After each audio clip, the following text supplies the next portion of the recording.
Universitas Muhammadiyah Yogyakarta. Pada hari ini kita akan melaksanakan kuliah umum praktikum diplomasi dengan tema Bali Demokrasi Forum sebagai arena diplomasi multilateral Indonesia. BDF ini diperkenalkan sebagai tema utama dalam seminar praktikum diplomasi. Mengingat posisi dan nilai strategis BDF sebagai inisiatif Indonesia dalam arena internasional kontemporer. Dan praktikum diplomasi merupakan mata kuliah wajib bagi mahasiswa semester 6. Untuk meningkatkan mutu pembelajaran ini, Prodi HI mengupayakan untuk melakukan kerjasama dengan melibatkan Kementerian. Ada pembukaan, yang kedua menyanyikan lagu Indonesia Raya dan Mars Muhammadiyah, yang ketiga sambutan Ketua Prodi, keempat kuliah umum, yang kelima sesi tanya. Langsung saja kita mulai pada acara pertama, yaitu pembukaan dengan mengucap bacaan basmalah bersama-sama. Bismillahirrahmanirrahim. Acara yang kedua yaitu menyanyikan lagu Indonesia Raya dan Mars Muhammadiyah. Hadirin dimohon berdiri.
Hadirin dipersilakan duduk kembali.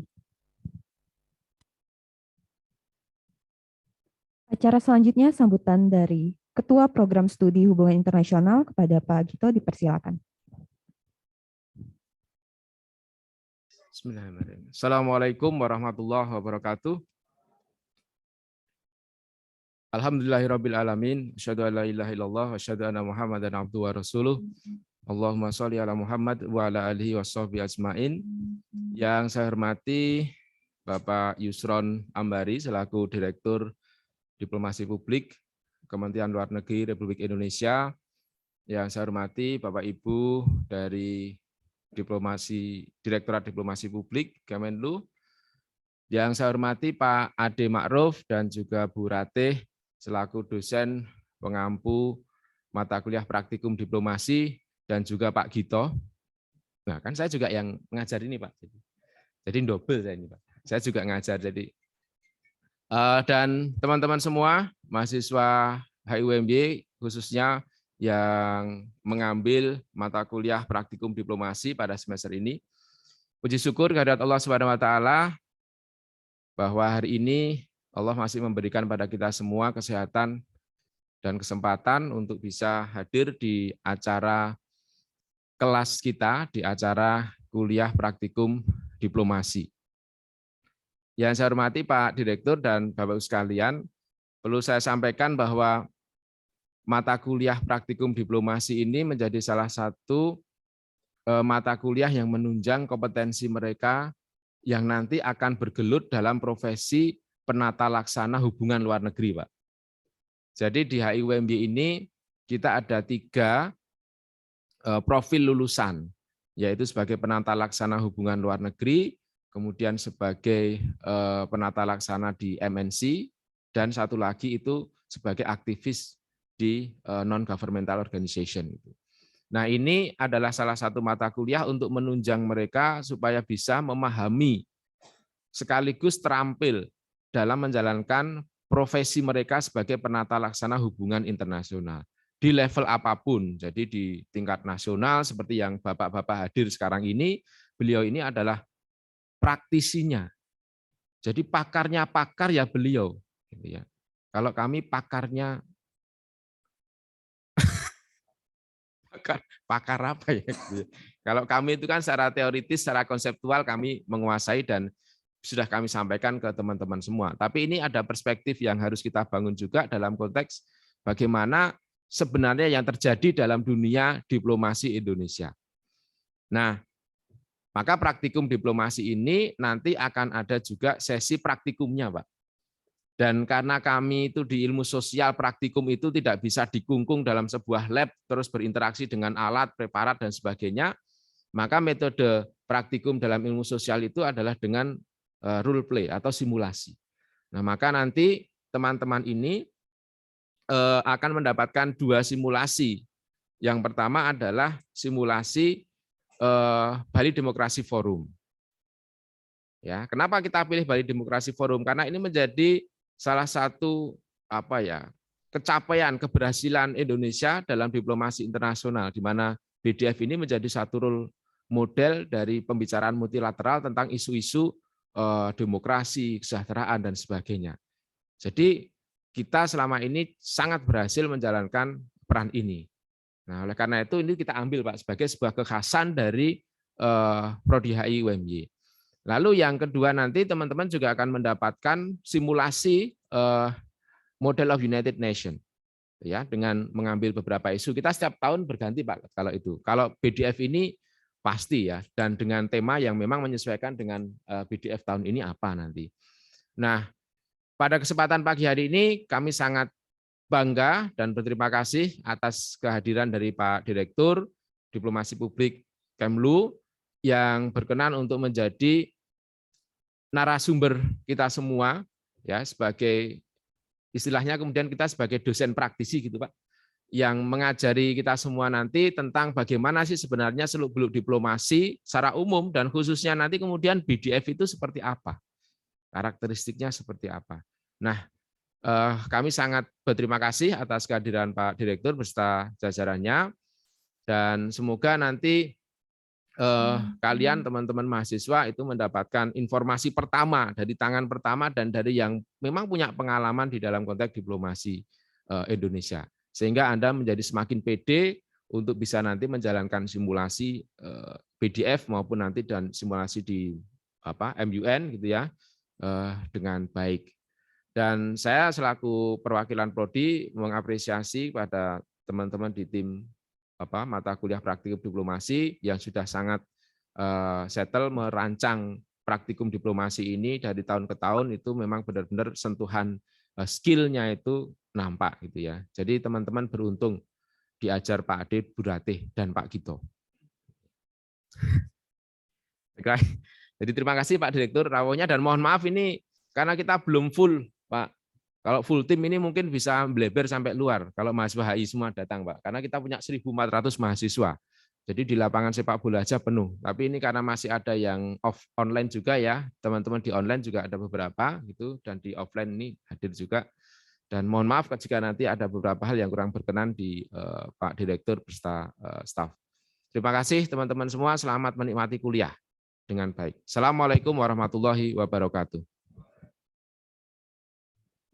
Terima kasih kepada Pak Sugito atas sambutannya. Sebelum kita lanjut kepada acara inti, dimohon untuk teman-teman duduknya diberi jarak 1 kursi. Baik, acara selanjutnya kita masuk kepada acara inti kita pada hari ini, yaitu kuliah umum yang dilanjutkan dengan sesi tanya-jawab. Dan untuk kuliah umum ini akan dimoderatori oleh Pak Ade Maruf Wirasenjaya. Kepada Pak Ade, dipersilakan.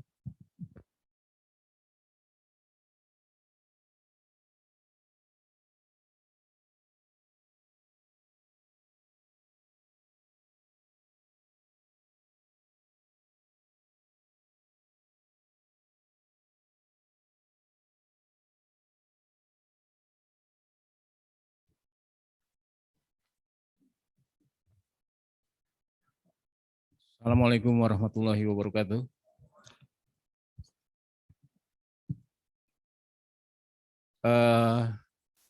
Teman-teman mungkin di belakang bisa mengisi yang bangku-bangku yang agak di depan biar enggak terlalu jomplang gitu. Karena nanti jelek di kameranya nanti.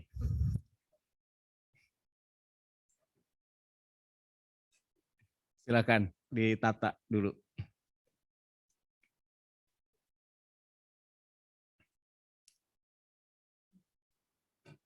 Baik, yang saya hormati Pak Yusron sebagai Direktur Diplomasi Publik. Selamat datang Pak di UMY.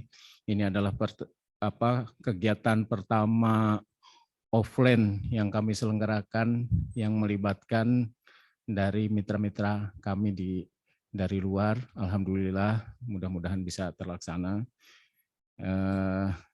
Yang saya hormati Pak Danang Ariwibowo dari Kemenlu juga, dan Ibu Misrina Nur Atif yang juga bersama Pak Direktur berkunjung ke UMY hari ini. Teman-teman semua, sambil menunggu kira-kira 8 jam lagi waktu berbuka puasa, kita hari ini mari kita ngabuburit dengan cara anak HI, yaitu dengan cara mendiskusikan hal-hal yang besar gitu ya, besar. Dan tak lupa saya juga mengucapkan terima kasih kepada Pak Gito Kaporodi. Insya Allah 3 periode ya Pak Gito ya. Pak Gito sama Bu Rati. Ini memang Pak, mata kuliah ini mata kuliah kolaborasi. Pak Gito fokus di resolusi konfliknya, Ibu Ratih di diplomasinya, karena Bu Ratih itu diplomasinya bagus Pak, dia menggunakan berbagai cara Pak. Dari cara yang lunak sampai cara yang keras beliau bisa Pak. Pakai bakpia bisa, kadang-kadang gudeg bisa. Jadi Bu Ratih fokus di ininya Pak, di diplomasinya. Nah, sementara saya di politik luar negerinya. Jadi mata kuliah ini dari sisi konten memadukan resolusi konflik, diplomasi, dan politik luar negeri. Karena menurut kami itulah 3 elemen yang mungkin akan berguna dalam praktikum diplomasi. Menambahkan tadi yang sudah disampaikan Pak Gito, mata kuliah ini memang kami rancang kira-kira porsinya mungkin 70-30 ya, mungkin Bu Rati ya, 70 praktikum dan 30 insight. Di awal perkuliahan itu kita cuma ngasih ininya aja sih Pak, ngasih pengantar umumnya dari saya, politik luar negerinya, dari Bu Rati diplomasinya, dari Pak Gito resolusi konfliknya. Untuk seterusnya kami dibantu oleh satu tim yang namanya komite yang kami pilih dari peserta praktikum diplomasi sebelumnya. Kepada komite-komite yang hadir di pagi ini, berdiri dong biar Pak Direktur kenal. Silakan Pak Andi. Nah, ini Mas Andi Firmansyah, koordinatornya, ada Audrey, terus siapa Andi? Jikri. Itu mereka rata-rata di semester-semester yang sudah kritikal Pak ya. Semester tua gitu loh Pak. Maksudnya semester mau lulus dan ada juga yang udah lulus dan mengabdi di sini. Tapi mereka lah yang menyiapkan road mapping dan treatment ininya Pak, praktikumnya gitu. Jadi kami sangat berterima kasih pada adanya komite ini. Begitu yang bisa saya sampaikan untuk pengantarnya Pak Direktur. Hari ini mungkin Pak Direktur kami kasih keleluasaan untuk menyampaikan kira-kira apa yang misalnya menjadi fokus diplomasi publik Indonesia saat ini, dan juga bagaimana kemudian BDF itu bisa dijadikan semacam arena politik luar negeri Indonesia yang menurut kami, karena sudah 14 kali dilakukan, itu artinya udah established dan udah mendapatkan international recognition gitu loh, sehingga menjadikan BDF sebagai satu model praktikum, saya pikir itu sesuatu yang menurut kami sangat penting untuk mahasiswa hubungan internasional, tidak hanya di HIUM-nya tapi di tempat-tempat lain. Sebelum ke materi Pak Direktur, saya ingin menyampaikan sedikit daftar riwayat hidup Pak Direktur ini. Saya ringkas saja karena kami udah share juga lewat WA grup kelas ini. Pak Yusron Ambardi ini tidak usah saya sebutkan Pak lahirnya, tahunnya ya Pak ya. Pokoknya Pak, kita masih milenial ya Pak ya. Misalnya ya tampangnya mungkin saya kolonial ya. Tapi milenial. Sebelum Pak Direktur ini menjabat sebagai Direktur Diplomasi Publik, beliau sudah pernah ditugaskan di Kuala Lumpur tahun 2016-2020, di Washington DC tahun 2010-2013, dan di Dubai di Konsulat Jenderal Republik Indonesia tahun 2003 sampai 2006. Jadi beliau sangat spektrum penugasannya saya pikir sangat beragam, dan itu nanti mungkin bisa cerita kira-kira di masing-masing tempat itu karakteristiknya seperti apa. Selain juga tentu fokus kita hari ini adalah Bali Demokrasi Forum, apa pentingnya bagi Indonesia, apa tantangannya ke depan, dan kira-kira apa yang benefit yang bisa diambil dari BDF oleh Indonesia. Demikian pengantar yang bisa saya sampaikan, Pak. Sepenuhnya saya serahkan pada Pak Yusron. Dipersilakan.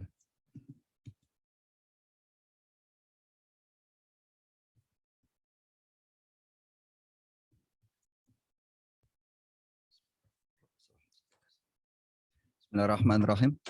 Ala umuri dunia waddin. Wassalatu wassalamu ala asrafil anbiya wal mursalin. Mati Pak Kaprodi, Pak Dr. Sujito, Ibu Rati, Pak Ade, dan juga rekan-rekan sekalian. Assalamualaikum warahmatullahi wabarakatuh. Selamat pagi, salam sehat, dan salam sejahtera untuk kita semua.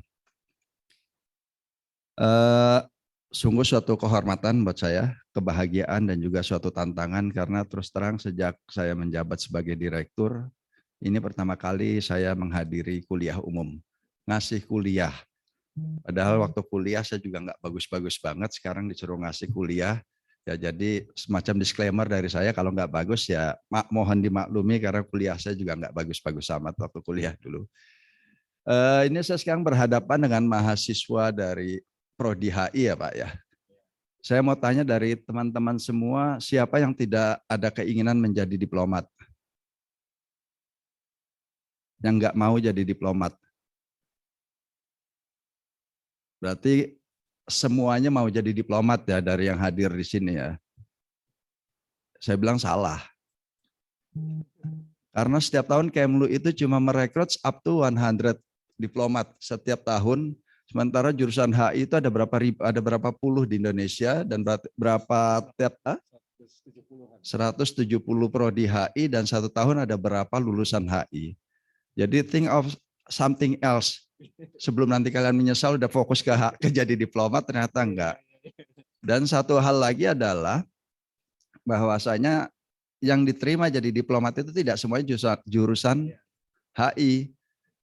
Saya alhamdulillah dari jurusan komunikasi. Mas Danang dari jurusan apa Mas Danang? Sastra Jepang. Irin dari mana Irin? Hanya Irin yang HI. Yang nasibnya bagus, sesuai dengan jurusan studinya dan masuk di Kemlu. Jadi sekedar pesan saja dari saya, silakan mulai memikirkan juga kira-kira profesi apa yang kelak ingin kita ambil, karena sekali lagi HI itu tiap tahun hanya 100. Ini saya bicara gini bukan dari saya, yang pernah bicara ini adalah Pak Hasan Wirayuda. Waktu itu beliau ngasih kuliah umum di salah satu kampus, beliau bilang itu, ngapain sih banyak-banyak ilmu HI? Padahal di Menlu kan, kita bingung sendiri jadinya. Tapi ya itulah, ini sekedar intermezzo saja dari saya. Dan juga ini intermezzo lainnya, nanti di tengah-tengah kuliah saya akan bagikan buku komik si Juki. Siapa yang pernah baca komik si Juki?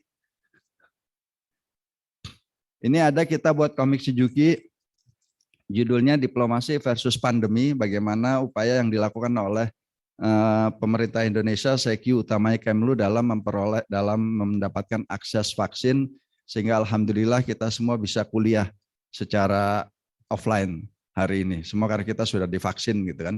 Jadi kita yakin, ada keyakinan. Nah, bukunya ini nanti akan kita bagikan ke beberapa orang yang beruntung melalui kuis selama kuliah ini berlangsung. Baik adik-adik sekalian, saya panggil adik-adik aja. Tadi kata Pak Adik kan saya masih milenial. Jadi kalau saya manggil anak-anak nggak enak gitu loh. Ya Pak Adik ya. Jadi saya panggil adik-adik atau teman-teman sekalian biar kesan mudanya itu masih terus melekat di saya. Nama saya Yusron. Saya bergabung di Kementerian Luar Negeri sejak tahun 2003. Tua banget 2003. Lebih tua lagi malah 1998. Jadi masa reformasi. Keinginan saya dulu jadi diplomat simple karena pada saat saya dulu pernah tinggal sekolah di luar negeri, berapa kali berurusan dengan waktu saya SMA ya, kebetulan saya sekolah di Timur Tengah. Berapa kali saya berurusan dengan yang namanya diplomat, saya lihat kok diplomat ganteng banget gitu. Pakai jas, pakai dasi. Nah, itu aja dulu. Keinginan saya jadi diplomat as simple as that. Saya mau melihat diplomat itu keren. Dan daftarlah saya menjadi diplomat, masuk ke Kemlu dan rezeki ya. Anak komunikasi lulusan Institut Ilmu Sosial dan Ilmu Politik, kampusnya statusnya itu insya Allah terdengar gitu kan. Tapi bisa masuk keterima di Kemlu. Jadi jangan khawatir kalau teman-teman HI UMY ya harus masuk lah. Gitu ya Pak Jito ya, kalau kampus ISIP yang terdengar insya Allah aja masih bisa kan, apalagi anak UMY. UMY alhamdulillah. Jadi bayangan saya awal begitu saya masuk Kemlu, persis di awal saya tugas bersama Pak Menlu. Kemana-mana saya pakai jas, pakai dasi, dikawal gitu kan. Kita terbang kemana-mana lewat VIP. Wah, cocok lah dengan bayangan awal saya sebagai diplomat. Sampai akhirnya saya tugas pertama di KJRI Dubai tahun 2003. Ada suatu saat saya pegang isu konsuler waktu itu, perlindungan WNI. Ada suatu saat saya ditelepon oleh polisi. Ya karena saya dulu sekolahnya di Arab, jadi saya tugas pertama di Arab karena dianggap bisa bahasa Arab gitu kan. Ditelepon sama polisi teman saya, ya Yusron ta'al hina. Nah, itu kalau orang Arab ya datang ke sini katanya. Ini ada warga kamu mati katanya. Datanglah saya ke kantor polisi. Sampai di kantor polisi itu tiba-tiba Yusron ini ada kecelakaan, warga kamu meninggal. Dia buka itu lemari es pendingin. Nah, lemari es ya pendingin ya. Lemari es yang buat mayat. Di depan saya ada sesosok jenazah beku dengan darah di mana-mana, darah beku. WNI Indonesia, perempuan ya, dia itu PMI ya, pekerja migran, udah menjadi mayat dan kondisi berdarah-darah, belum dimandikan, belum diapa-apakan oleh polisi. Saat itu saya hanya bisa tertegun, diam, nggak tahu mau ngomong apa karena seumur-umur saya nggak pernah lihat jenazah seperti itu. Gitu.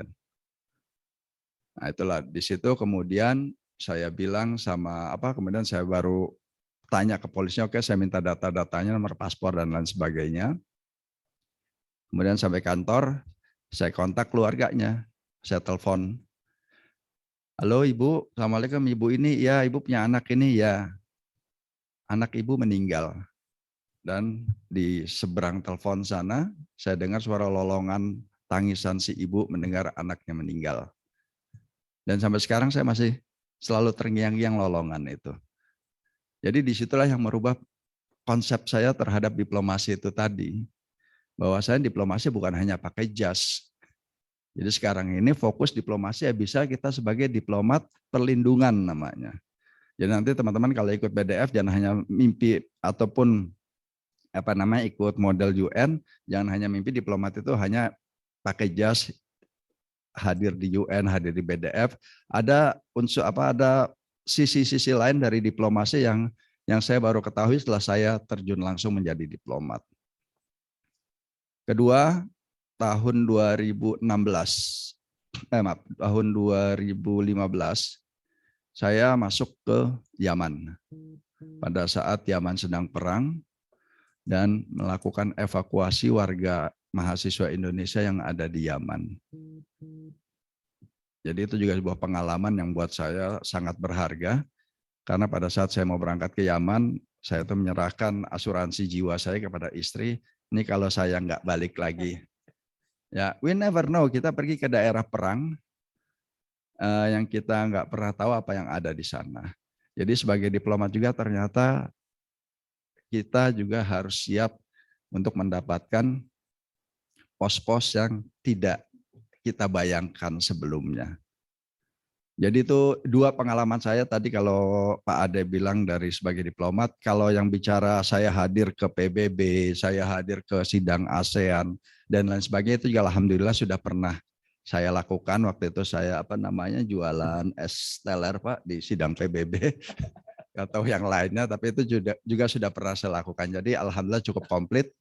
Nah, ini hanya saya memberikan pencerahan kepada adik-adikku semua bahwa saya sebagai diplomat, ruang sidang itu bukan satu-satunya medan tempur kita. Ada banyak medan tempur lainnya yang akan kita hadapi sebagai diplomat nantinya kalau keterima ke Kemlu, kan itu kan. Kalau nggak terima ke Kemlu ya akan banyak lagi medan-medan lain yang bisa kalian arungi, bisa kalian jalani. Oke, saya akan mulai karena ini diminta. Bagian saya adalah diplomasi publik, jadi sedikit saya akan cerita mengenai apa itu diplomasi publik, kemudian apa saja yang kita kerjakan di diplomasi publik, why diplomasi publik. Dari situ kita akan masuk ke isu BDF. Ini bersama saya ada Mas Danang. Mas Danang ini ahli BDF, dia sudah berapa kali menyelenggarakan BDF ya, ini BDF ketiga kemarin ya. Nah, ketiga katanya mau keempat dan kelima dia nggak mau posting, jadi mau tinggal aja di Jakarta ngurus BDF katanya. Oke, next slide please. Ini landasan politik luar negeri. Kami kemarin saya agak terkejut ya, teman-teman di Kemlu itu agak terkejut. Ada satu polling dari Lowy Institute yang mengatakan bahwanya sangat sedikit warga Indonesia yang memahami politik luar negeri Indonesia. Itu hanya angka di 17%. Namun di angka 17% itu rata-rata menguasai dengan fasih. Ini saya mau langsung bikin kuis saja Pak, gitu ya. Ini coba prinsip politik luar negeri bebas aktif. Siapa yang tahu pencetusnya dan di mana dituliskan? Nanti saya kasih komik si Juki. Tunjuk tangan, maju ke depan. Politik luar negeri bebas aktif. Ayo yang tahu tunjuk tangan dapat komik si Juki, harganya 60.000 loh, lumayan nih, gratis. Ayo silakan. Berdiri dan langsung sampaikan. Siapa pencetus politik luar negeri Indonesia dan di mana beliau itu menuliskan ide ini di dalam sebuah buku, apa judul bukunya? Ayo, jangan malu-malu, mahasiswa harus berani. Ayo silakan. Berdiri.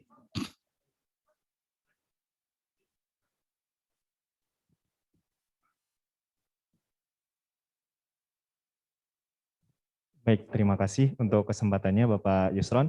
Perkenalkan, saya Muhammad Adam, mahasiswa semester 6 dari Hubungan Internasional UNY. Pencetus dari bebas aktif sendiri, tokohnya adalah Muhammad Hatta dalam bukunya Mendayung di Antara Dua Dunia, kalau tidak salah Bapak. Dua pulau atau dua dunia? Dua karang, mohon maaf, dua karang.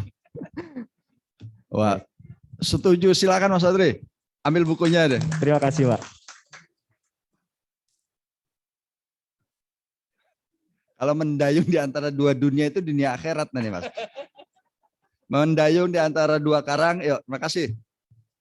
Jadi ternyata nggak salah Lowy Institute ya, memang sedikit gitu yang tahu. Nah itu yang memang kemarin menjadi salah satu fokus kita juga, bahwasanya sosialisasi terkait isu-isu politik ini menjadi satu hal yang harus kita tingkatkan. Memang kita akui isu pandemi kemarin itu menjadi sebuah isu di mana kita aktivitas kita. Kalau dulu mungkin teman-teman pernah mendengar yang namanya Diplofest gitu ya. Itu sering kita lakukan. Nah, 2 tahun terakhir tuh relatif vakum, kita nggak bisa kemana-mana gitu. Semua dilakukan serba daring, serba online, padahal kita tahu dalam komunikasi itu ada 3 tujuan yang ingin kita capai, ada kognisi, afeksi, dan juga behavioral. Kalau menurut saya, daring itu hanya bisa kognisi saja, orang tahu tapi tidak ada penjiwaannya dari orang-orang yang kita sampaikan informasinya. Maka saya sangat bahagia sekali bisa diundang oleh Bu Ratih. Bu Ratih aktif di IG, jadi saya diundangnya lewat IG. Diundang Bu Ratih untuk bisa hadir di sini. Kemudian juga secara nasional, next slide. Undang-Undang Nomor 37 adalah dasar dari apa yang mengatur berbagai urusan hubungan luar negeri Indonesia. Kemudian Bu Menlu sudah sampaikan di pernyataan pers tahunan Menlu itu ada prioritas politik luar negeri Indonesia 2022 adalah diplomasi kesehatan, diplomasi ekonomi, diplomasi perlindungan. Itu next slide. Diplomasi kedaulatan dan diplomasi kemanusiaan. Next slide. Apa itu diplomasi publik atau apa itu public diplomacy? Nanti materinya bisa saya serahkan, jadi nanti silakan dibaca. Ada 2 teori yang saya sampaikan di sini, yang satu dari Bruce Gregory dan satu lagi ada Bruce Gregory. Kemudian juga yang saya sukai yang dari Pak Hasan ya, disebutkan bahwa diplomasi publik Indonesia bertujuan untuk mencari teman di kalangan masyarakat negara lain yang dapat memberikan kontribusi dalam membangun hubungan baik dengan negara lain. Jadi kita lebih menyasar kepada non-government actors, masa-masa yang masyarakat yang bukan pemerintah. Sementara tujuan dari diplomasi publik tentunya adalah mengenalkan atau meningkatkan citra positif Indonesia di kancah global. Kenapa sih kita memanfaatkan menggunakan konsep diplomasi publik ini gitu loh? Karena ada satu teori yang disampaikan oleh Joseph Nye, soft power is the ability of a country to persuade others to do what it wants without force or coercion. Jadi fokusnya adalah tanpa penggunaan kekuatan dan paksaan. Nah, inilah upaya-upaya yang dilakukan dalam pemanfaatan soft power ini, dan kemudian muncullah teori diplomasi publik itu yang pertama dicetus oleh, kalau nggak salah, oleh Kementerian Luar Negeri AS, Department of State. Kemudian siapa saja pelaku dari diplomasi publik itu? Ada 2. Pertama aktor negara, dan kedua adalah aktor non-negara. Kita tahu kalau aktor negara itu adalah pemerintah ya tentunya. Dalam hal ini diplomat, saya dan juga Mas Danang, Mbak Irin, yang kita digaji oleh pemerintah untuk jadi diplomat. Alhamdulillah. Nah, yang kedua adalah non-state actors. Nah, ini yang luar biasa. Ini kerjaan ikhlas karena nggak digaji oleh pemerintah, tapi tetap melaksanakan diplomasi. Jadi ini dapatnya pahala bukan gaji, tapi pahalanya lebih besar pastinya kan. Kalau saya nggak kerja dosa, karena udah terima gaji nggak kerja gitu. Jadi lebih silakan pilih mau yang mana. Non-state actors itu bisa macam-macam ya, ada pelaku usaha, media, organisasi masyarakat, akademisi, individu, diaspora dan lain sebagainya, dan tentunya adalah UTH. Itu jadi urutan keberapa kalau UTH itu? Youth, maksudnya anak-anak muda, yaitu kalian semua. Next slide. Anak muda, ini kita bicara anak muda sama kayak bicara kita ya, bukan bicara Pak Ade, tapi bicara kita ya. Oke. The future leaders, we are the future leaders. We Pak, saya bilang Pak ya. Oke, Pak. Kemudian generasi anak muda, you can make a difference when they unite, take part, speak, and act for a cause they believe. Sudah pasti. Kemudian kita ada lagi kalian adalah generasi 4.0, malu juga saya ngomongin kami Pak. Jadi kalian adalah generasi 4.0 yang bangun tidur udah pegang HP, udah pegang laptop dan lain sebagainya. Jadi sudah terbiasa dengan teknologi digital, dan juga kalian adalah generasi muda yang terus ingin mengeksplor berbagai hal. Oke, lanjut sekarang ke isu diplomasi publik. Bagaimana sih pelaksanaan diplomasi publik itu? Ada 5, kalau menurut Nicholas J. Cole, ada 5 cara aktor-aktor negara itu melaksanakan public diplomacy. Yang pertama adalah listening, yang kedua adalah advocacy, yang ketiga adalah cultural diplomacy, yang keempat adalah exchange diplomacy, yang kelima adalah international broadcasting. Nah, ini saya akan sampaikan. Nah, di sini ada salah satunya adalah BDF. Kenapa kita melakukan BDF? Ini ada di apa namanya cara-cara yang kita lakukan ini. Listening adalah mendengarkan, dari artinya ya, kita mendengarkan apa yang publik inginkan. Seperti sekarang saya bertemu dengan adik-adik sekalian, ini ingin mendengarkan. Jadi itu menjadi suatu bahan masukan buat kita. Di satu sisi juga Kemlu punya yang namanya CDCC, Data Center kita, yang tugasnya adalah menganalisa berbagai pemberitaan yang ada di dunia. Nah, itu lebih pada konsep yang kita tatap muka langsung, pertemuan langsung. Di listening ini ada beberapa program yang sudah dilakukan oleh Kemlu, yaitu ada public out lecture. Tahun lalu waktu ramai-ramainya isu Palestina Israel, kita bikin kuliah 2.800 mahasiswa. Saya kebayang kalau kuliah umum hadir 2.800 itu seberapa besar itu kalau kita nggak di Zoom, thanks to Zoom, kita bisa melakukan itu dalam sekali gebuk, bisa 2.800 mahasiswa kumpul semua. Kemudian ada lagi public outreach, itu kita punya yang namanya pernyataan pers tahunan Menteri Luar Negeri, itu acara tahunan Menlu yang selalu dilaksanakan sejak zamannya Pak Ali Alatas sampai sekarang. Dan kita juga bikin kuliah umum selama PPTM, kita singkatannya PPTM ya. Selama PPTM itu dengan 35 universitas, Muhammadiyah termasuk apa ya? Masuk ya Bu Rati ya. Masuk di situ, jadi cukup masif juga penyelenggaraannya. Kemudian juga kita sudah buat konten-konten yang saya rasa bisa menarik. Silakan kalau teman-teman mau lihat ya. Kita punya yang namanya virtual tour Gedung Pancasila. Nah ini kalau teman-teman mau lihat Gedung Pancasila 360, kalau anak sekarang tuh 360 gitu kan. Jadi bisa ngelihat semuanya, tinggal bolak-balik, puter-puter HP, kita bisa lihat atas, bawah, kiri, kanan, depan, belakang, bisa kelihatan semua. Kemudian juga terbaru kita bikin Around Kemlu in 7 Minutes, bagaimana Kemlu terus meningkatkan sarana dan prasarana fisiknya. Lebih menarik, kita pakai drone yang canggih.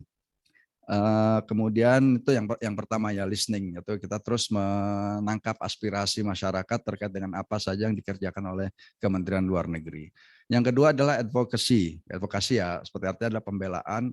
Kita melakukan beberapa program yang kita yakini nilainya itu cocok dengan kita. Nah di sini kalau yang kebetulan dipegang oleh bagian saya itu ya, kalau apa itu adalah Dialog Lintas Agama dan Bali Demokrasi Forum. Dialog lintas agama itu sudah menjadi salah satu, ini adalah forum antar negara, di mana kalau kita mengundang tokoh-tokoh agama dari berbagai agama dari Indonesia, kita pertemukan dengan tokoh-tokoh agama dari satu negara lainnya. Mereka saling ngobrol. Jadi kita hanya menyiapkan platformnya saja, isinya biar mereka yang mengisi, yang mengisi pembicaraannya. Kita hanya memberikan platform dan juga menyampaikan beberapa pesan sponsor dari pemerintah. Nah ini cukup efektif dalam artian memberikan pemahaman. Ada konsep namanya the fear of unknown. Selama ini kita sebagai negara berpenduduk Islam terbesar dunia, khususnya di awal-awal tahun 2001 ya, pasca 9/11, Islam itu kan menjadi target kebencian berbagai media di dunia. Dan Indonesia sebagai mayoritas penduduk muslim terbesar, sebagai negara yang penduduk muslim terbesar dunia, tentunya terpengaruh juga dengan hal tersebut, hingga muncullah ide untuk membuat namanya Interfaith Dialogue, tidak hanya untuk untuk warga Indonesia, tetapi juga ini memberikan sebuah pemahaman kepada negara-negara tersebut untuk kaum muslimin yang ada di negara-negara yang non muslim itu. Kita pernah bikin yang namanya Indonesia UK Islamic Advisory Group. Kapan coba negara seperti Inggris memberikan ruang kepada kelompok muslimnya untuk menjadi delegasi dalam pertemuan dengan Indonesia. Nah, hal tersebut itulah yang terus kita lakukan, yang masih sampai sekarang kita lakukan. Selain juga di level tokoh-tokoh agama, tentu juga kita di tokoh-tokoh anak-anak muda juga terus kita kerjakan. Dan kedua adalah tentunya yang menjadi fokus hari ini, Bali Demokrasi Forum. Nanti Mas Danang akan cerita lebih banyak lagi bagaimana praktek diplomasinya, kalau saya akan sampaikan secara umum. BDF adalah forum internasional antar pemerintah tingkat menteri. Ini sudah dilakukan dari tahun 2008. Dulu saya juga ikut jadi panitia BDF yang pertama 2008. Waktu itu saya belum pulang posting pertama ya. Kebetulan juga saya dulu tugas di diplomasi publik. Dari tahun 2008 ini forum tingkat menteri yang dulu tuh kalau Presiden SBY itu bahasanya suka bilang, beliau senang acara-acara seperti ini sehingga beliau selalu sering hadir. Kalau forum ini khusus sebenarnya forum tingkat menteri. Jadi kalau ada pertanyaan kenapa sekarang levelnya bukan presiden yang hadir. From the beginning, we set this forum as a ministerial level meeting.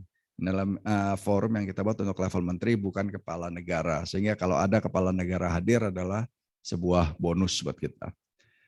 Kedua, BDF itu adalah sebuah forum sharing experience and best practices. No shaming and blaming, no finger pointing. Berbeda dengan forum-forum demokrasi di negara-negara maju utamanya ya, apalagi di barat, di mana pesertanya adalah negara demokrasi. If you are not a democratic country, get out. Nah, kalau di BDF beda, kita menampung semua negara. Itulah yang membuat BDF itu menjadi sebuah forum yang inklusif dan diminati. Mungkin akan muncul pertanyaan, ngapain kalau gitu? Apakah kita ingin menjadikannya sebuah demokrasi? Bukan. Kita Indonesia meyakini demokrasi is the best value. Saat ini kita yakini kan. Kita nggak tahu berapa tahun ke depan mungkin ada keinginan berubah dan lain sebagainya, we never know. Tapi saat ini kita yakini demokrasi adalah sistem pemerintah yang terbaik yang bisa kita lakukan. Dan untuk itu kita mempromosikan demokrasi ini ke berbagai negara di kawasan kita. Dulu fokusnya di Asia Pasifik. Di situ ada, nggak usah jauh-jauh, di wilayah terdekat kita saja di ASEAN itu kan kita ketahui ada beberapa negara yang jelas-jelas undemokratik, tapi mereka selalu hadir, mereka selalu datang. Jadi paling tidak mereka meyakini bahwa forum ini di sinilah kita bisa sharing best practices and experience. Kalau dulu itu di forum ini pertemuan formal itu sebentar aja, paling berapa jam, tapi kita buat pertemuan informal di mana bertemu para menteri-menteri dari negara yang hadir itu bisa 3 jam 1 hari itu kita siapkan. Jadi memang lebih pada itu kemudian dari situ terjalin kerjasama.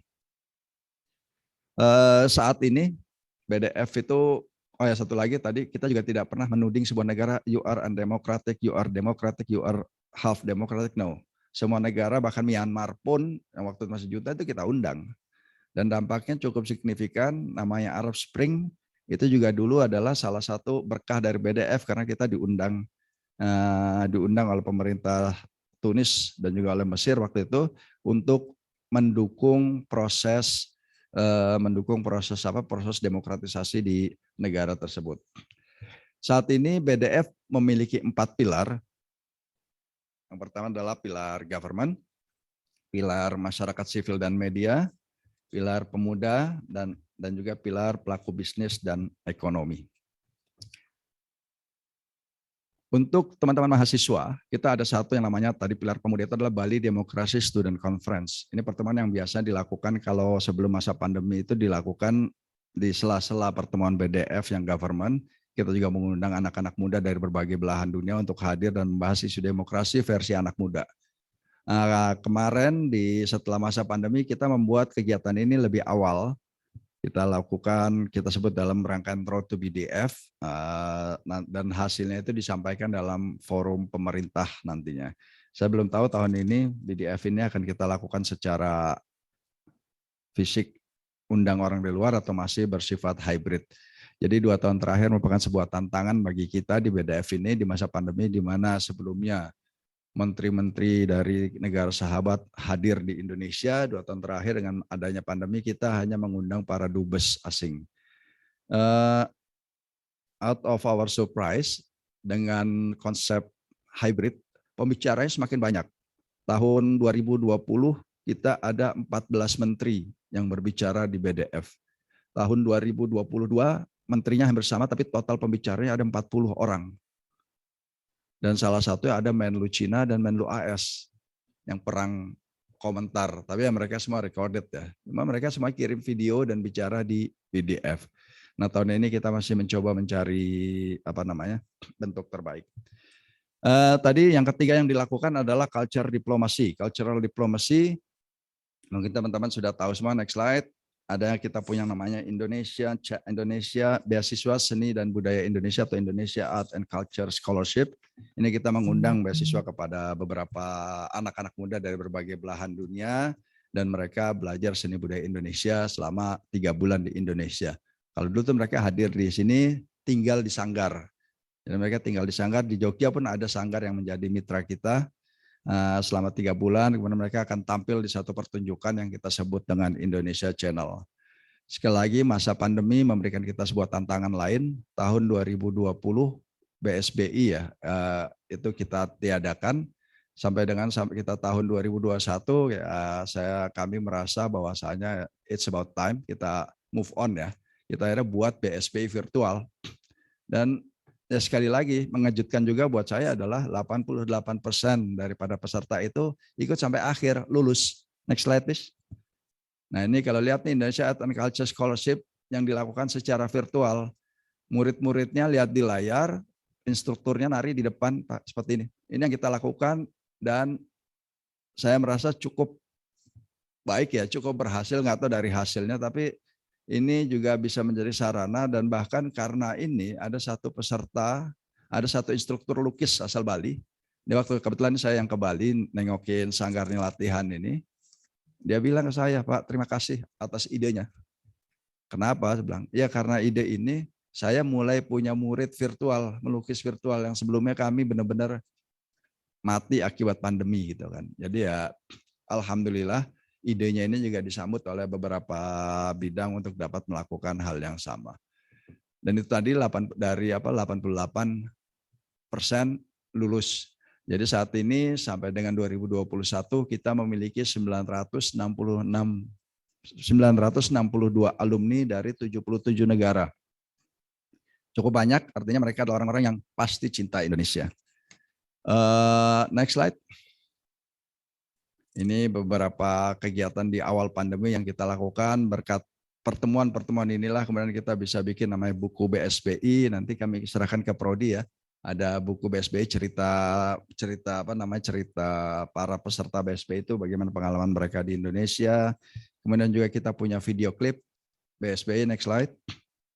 Hatiku, Rumahku, Bangsaku, ini video klip yang diisi oleh teman-teman dari berbagai belahan dunia. Itu tadi yang ketiga dari apa yang dilakukan dalam public diplomasi. Yang keempat adalah exchange. Exchange itu pertukaran. Kenapa pertukaran itu penting? Kalau kalian punya kesempatan ikut exchange, jangan tunda, ambil, karena disitulah peluang kita untuk bisa melihat dunia luar, memperluas horizon kita, bertemu dengan teman-teman baru.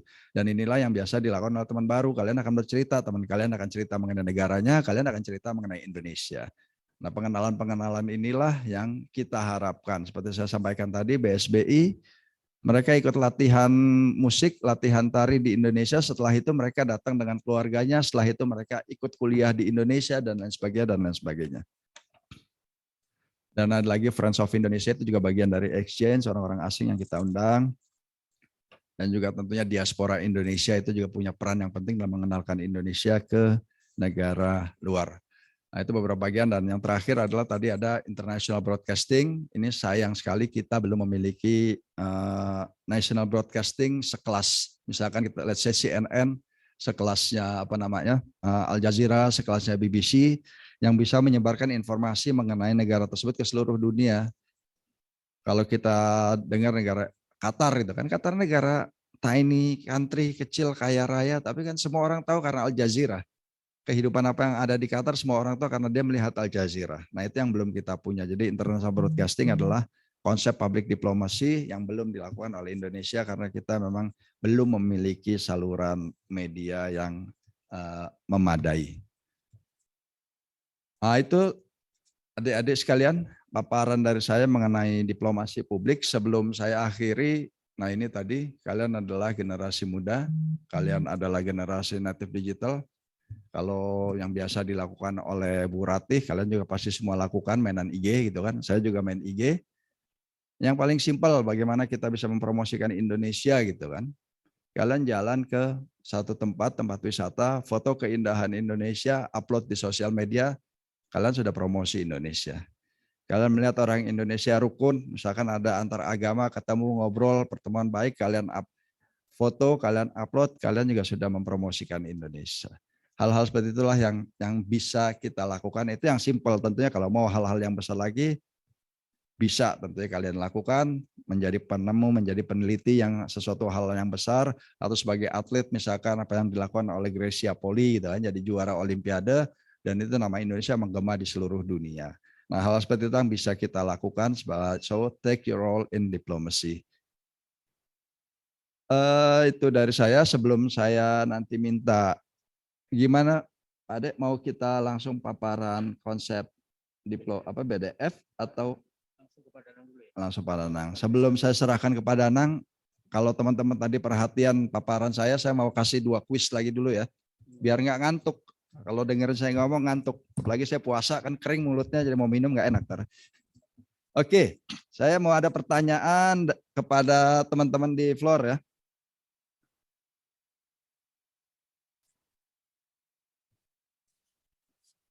Saya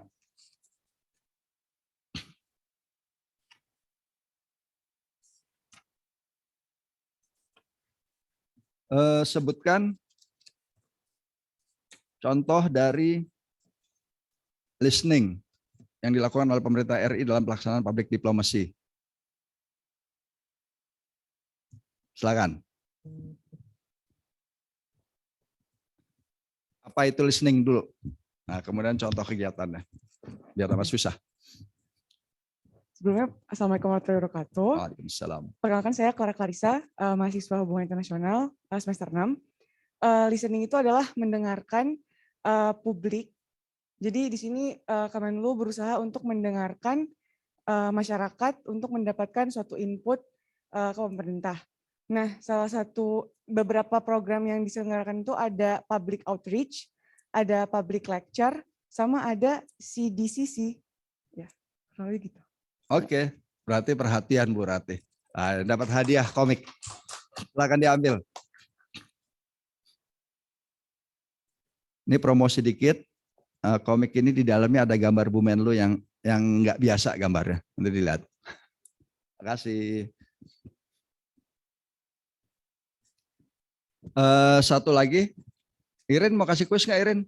Nah, Mbak Irin ini diplomat junior, baru bergabung 2 tahun yang lalu, lulusan dari Unpad dan S1 di S2-nya di UI. Dia juga diplomat tapi belum posting, jadi masih diplomat di Indonesia. Bentar lagi insya Allah posting, moga-moga. Irin silakan kasih kuis Irin.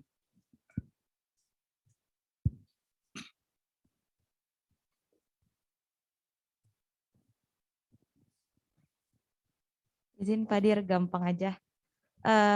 Sebutkan 5 prioritas Polygri Indonesia 2022. Ayo loh, itu susah bukan gampang itu. UTS Itu UTS itu. Cuma 10 kata jawabannya Pak Dir. Yang bisa sebut 2 langsung dapat komik. Silakan.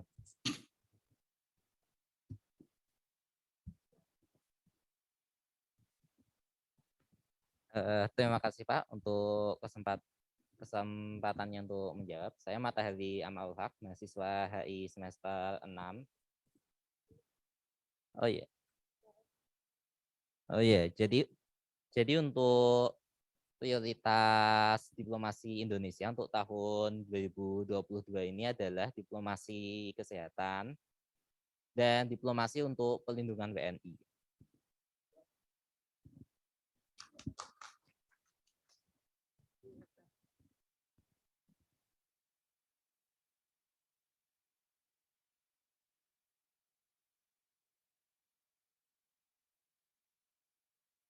Sekian dari saya. Selanjutnya saya serahkan ke Mas Danang ya untuk sedikit memaparkan, jangan lama-lama Mas Danang, kita cuma sampai jam 12 biar nanti ada tanya jawab, memaparkan yang namanya Bali Demokrasi Forum sebagai informasi buat adik-adik secara berlangsung. Silakan Mas Danang. Langsung Bapak. Oh iya, baik. Assalamualaikum ya teman-teman semuanya yang terhormat Bapak Direktur ya teman-teman sekalian, selamat datang di kuliah ini dan saya panggilnya teman-teman ya karena kita seumuran ya teman-teman, cepat jadi kami langsung cepat aja. Teman-teman mungkin sudah tahu BDF semua ya, udah belajar semua sih. Jadi saya yakin pasti teman-teman lebih tahu dari saya. Jadi ini nggak ngajarin, ini semacam mengingatkan aja ya. Mungkin teman-teman perlu diingatkan, oh BDF kayak apa sih gitu. Jadi kita ingatkan sedikit lah. Nah, BDF ini kan basically forum ya, forum yang dimiliki Indonesia untuk mempromosikan nilai-nilai demokrasi. Jadi Indonesia meyakini bahwa demokrasi itu nggak ada yang one fits for all ya. Artinya nggak ada one size fits for all, sorry. Artinya demokrasi dari tiap negara itu berbeda-beda. Kalau Barat bedanya adalah ada standarnya demokrasi. Monggo slide pertama Mas. Nah, BDF ini kami ingatkan lagi ya, jadi supaya agak ingat lagi nanti kalau ada ujiannya. Semoga enggak Pak ya. Jadi BDF ini dilaksanakan pertama kali pada tahun 2008 dan memang tadi disampaikan oleh Pak Direktur juga bahwa ini adalah forum antar menteri luar negeri dan memang BDF ini berbedanya adalah kita forum untuk saling berbagi, saling belajar bagaimana best practices ya, praktik terbaik dan pengalaman-pengalaman yang dirasakan oleh masing-masing negara, saling belajar lah istilahnya begitu. Dan tentunya kita berdandaskan azas bahwa kita ini semua setara, para delegasi itu semua setara, tidak ada yang lebih atau yang lebih hebat atau lain sebagainya, artinya setara dan saling menghormati, intinya di situ.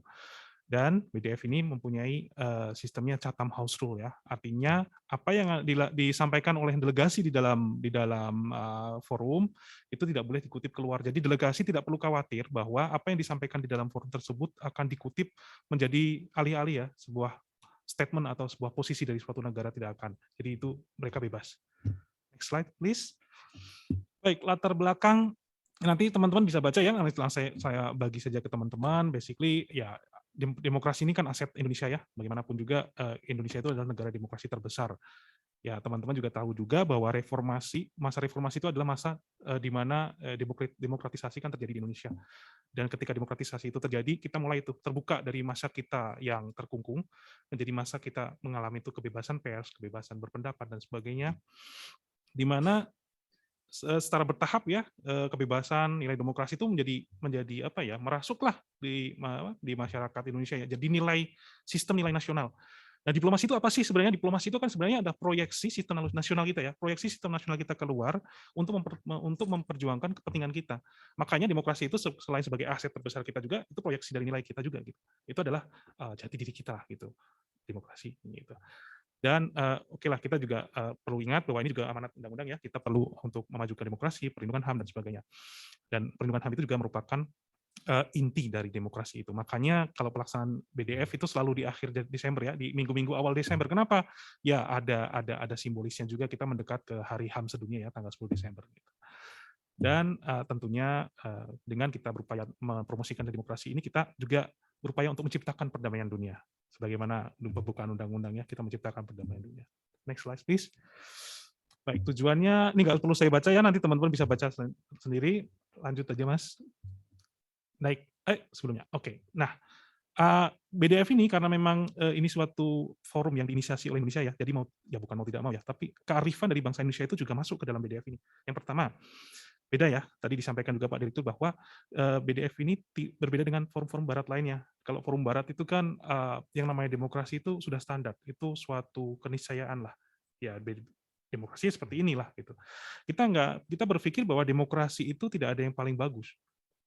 Dan ini memang banyak dikritik oleh barat ya, tapi kita berpegang pada itu. Demokrasi yang terbaik menurut kita, dan itu juga diaminin sih oleh banyak bangsa di Asia Pasifik juga, bahwa demokrasi yang terbaik adalah demokrasi yang berkembang yang menjadi inisiatif dari bangsa itu sendiri.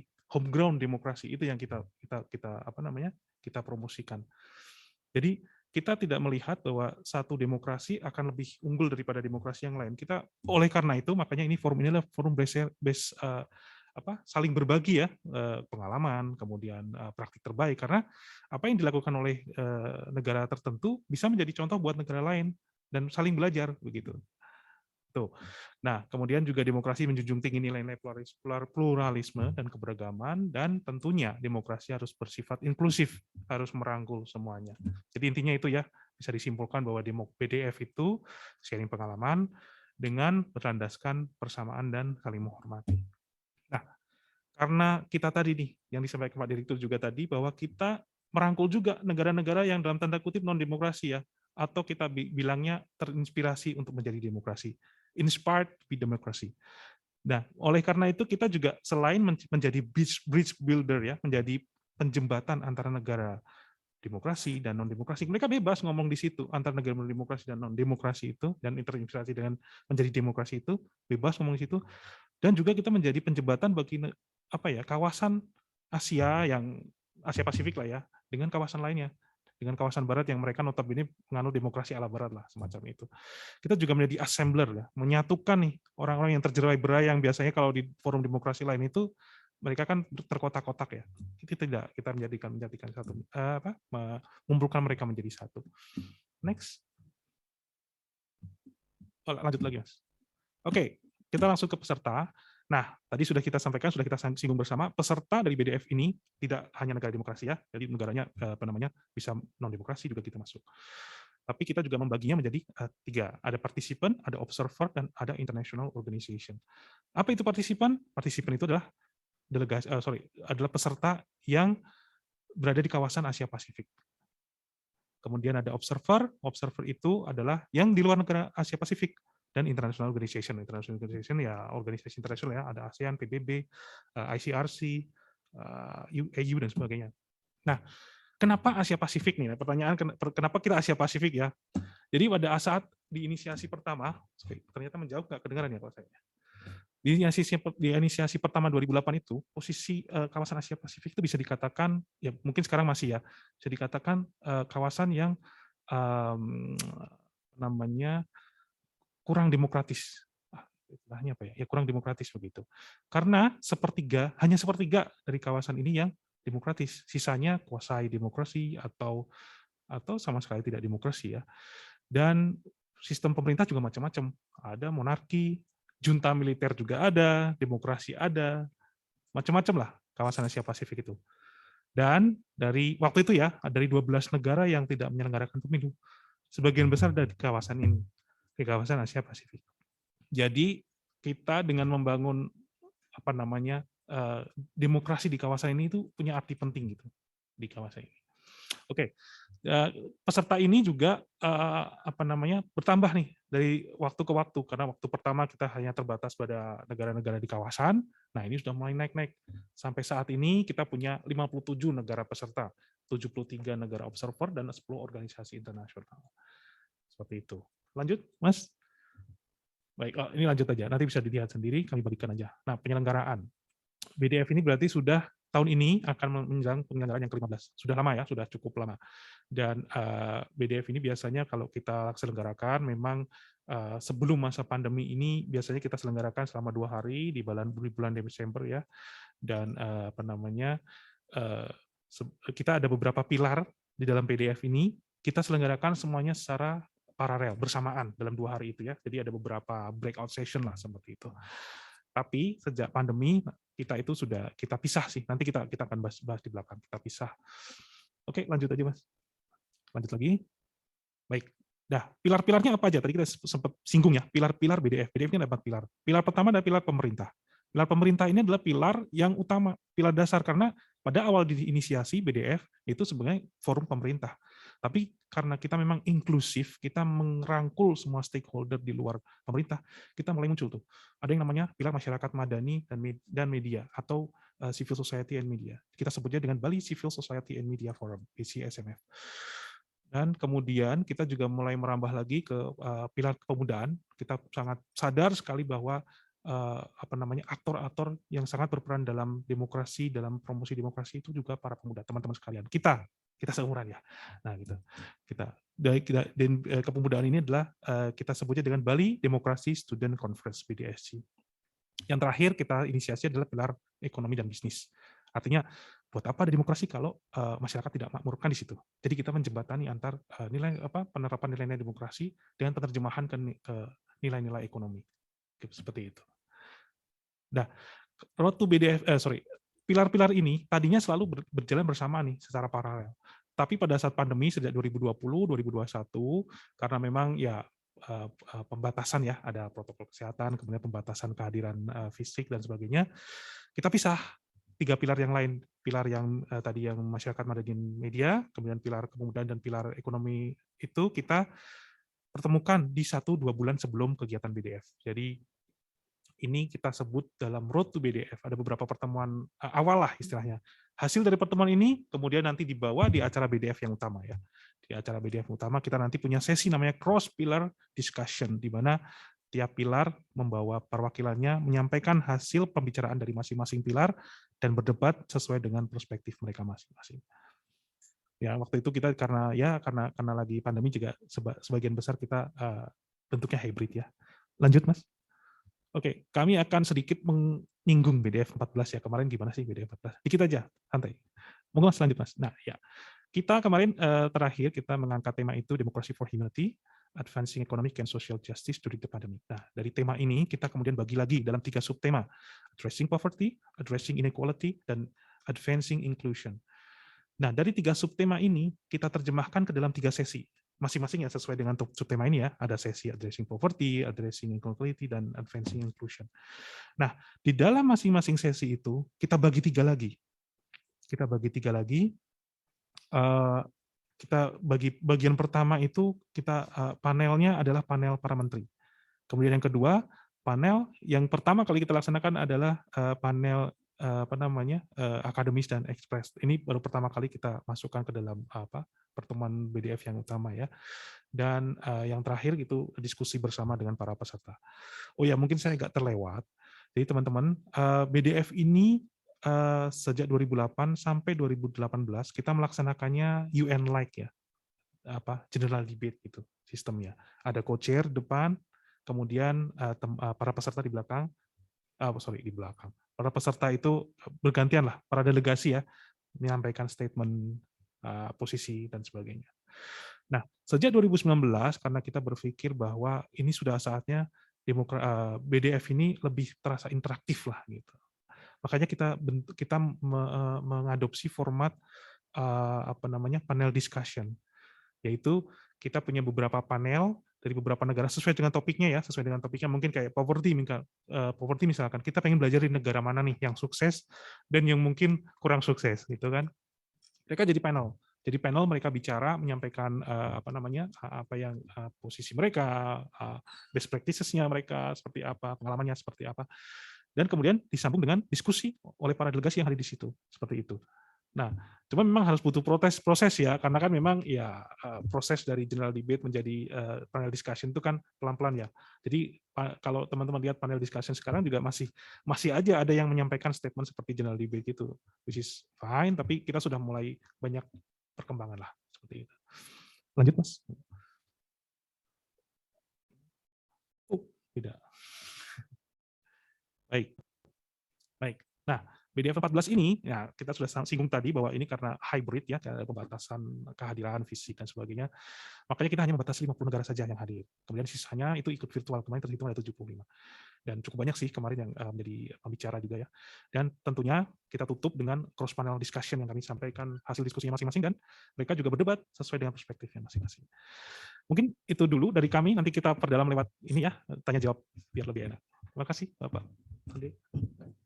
Baik, terima kasih apa yang disampaikan Pak Yusron dan Pak Danang tadi melengkapi hal-hal yang barangkali kalau di kelas kita tidak akan pernah mendapatkan informasi segamblang dan sedetail seperti yang disampaikan Pak Yusron dan Pak Danang.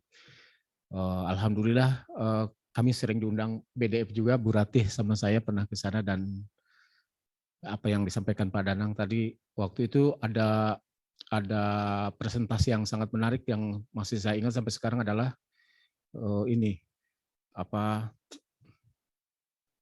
startup dari Argentina untuk orang miskin sama Mas Jaki dari Bukalapak tuh Pak waktu itu. Jadi ya belajar seperti itulah, negara-negara lain itu ternyata di negara demokrasi itu tidak cuma mekanisme elektoral gitu loh, tapi sesuatu yang real, yang punya kaki dalam kehidupan sosial gitu. Kira-kira gitu. Baik, silakan kalau ada teman-teman ya yang masih penasaran baik tentang diplomasi publik, BDF maupun hal-hal lain soal dunia perdiplomasian atau Kemenlu secara umum, silahkan, ini kesempatan yang baik menurut saya untuk mendiskusikannya bersama Pak Yusron dan Pak Danang. Silahkan, saya buka 3.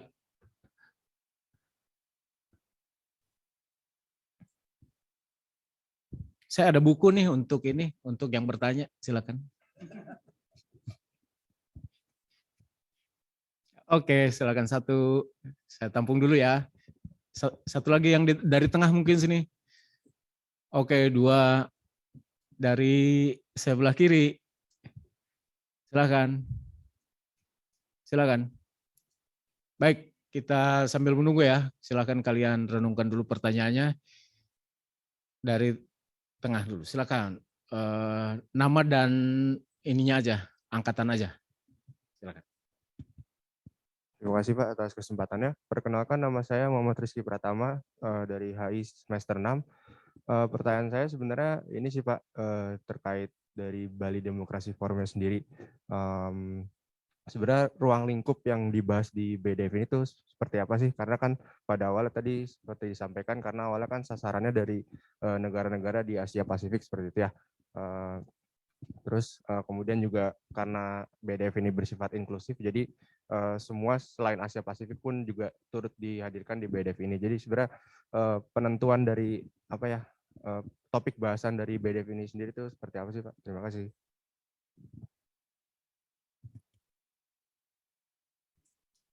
Untuk yang selanjutnya, silakan.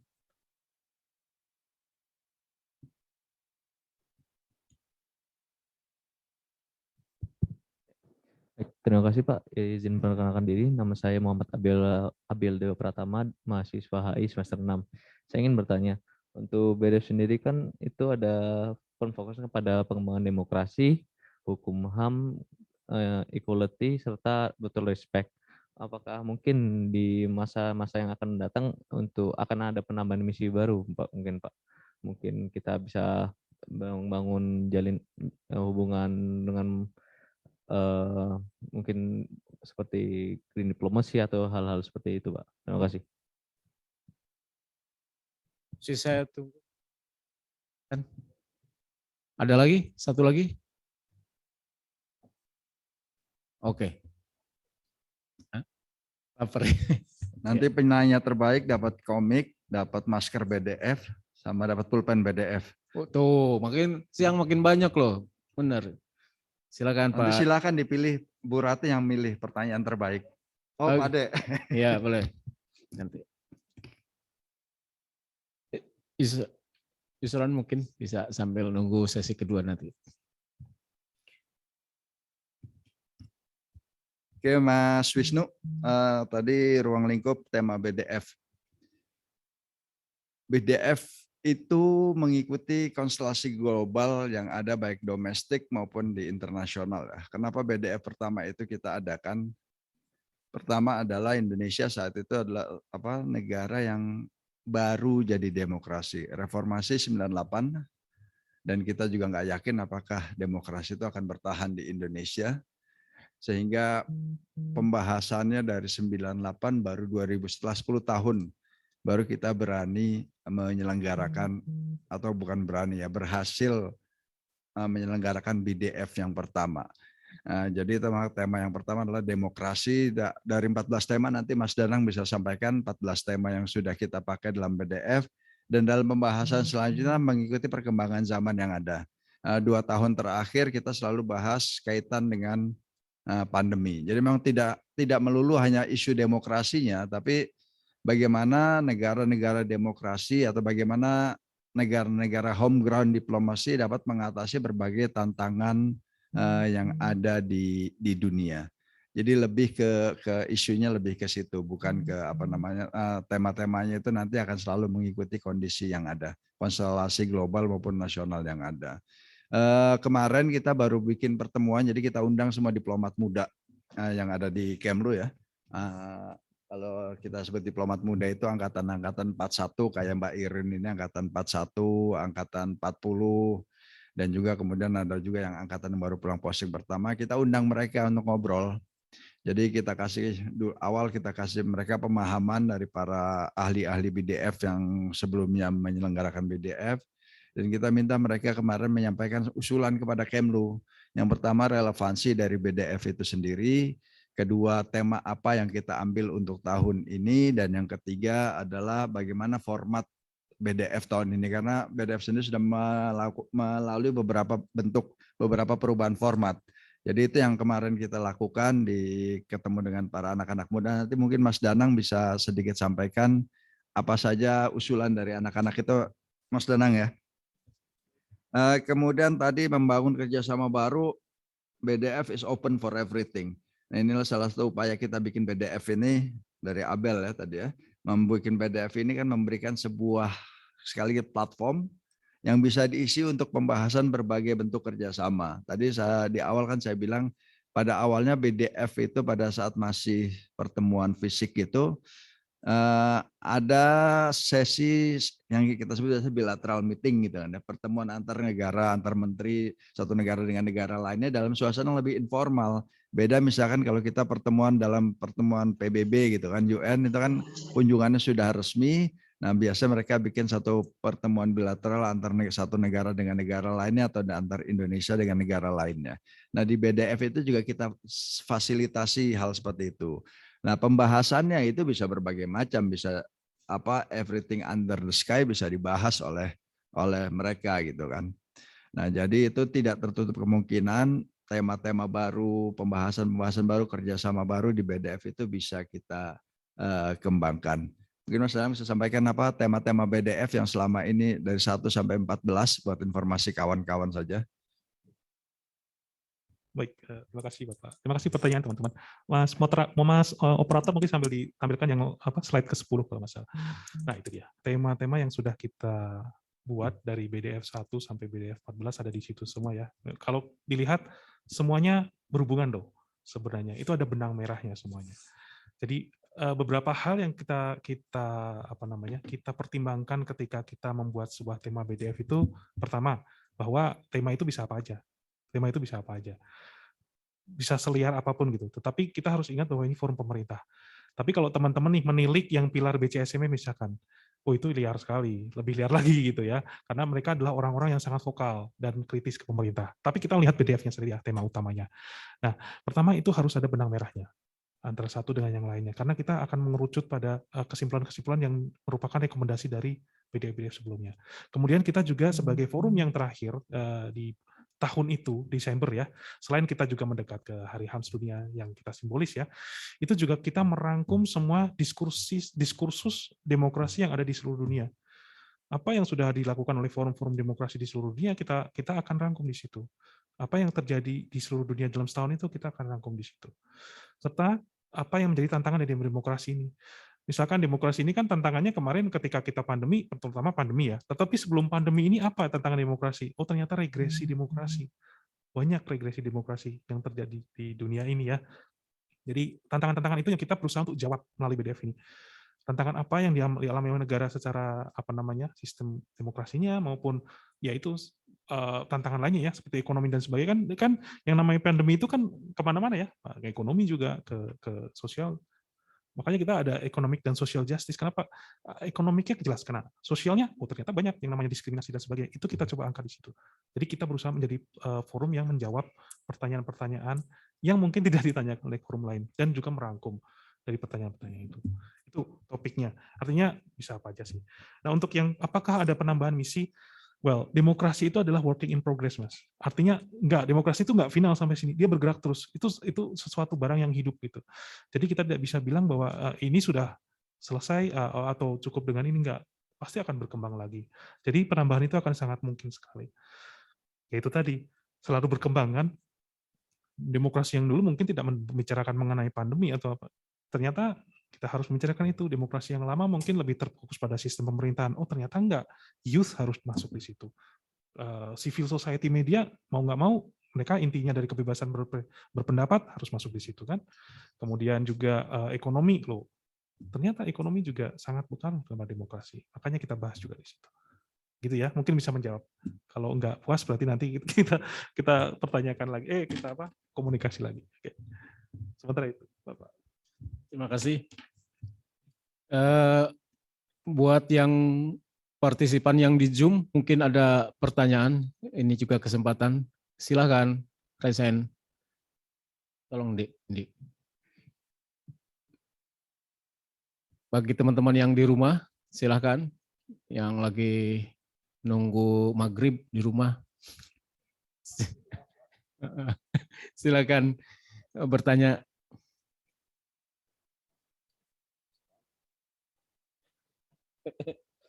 Ada? Belum ada?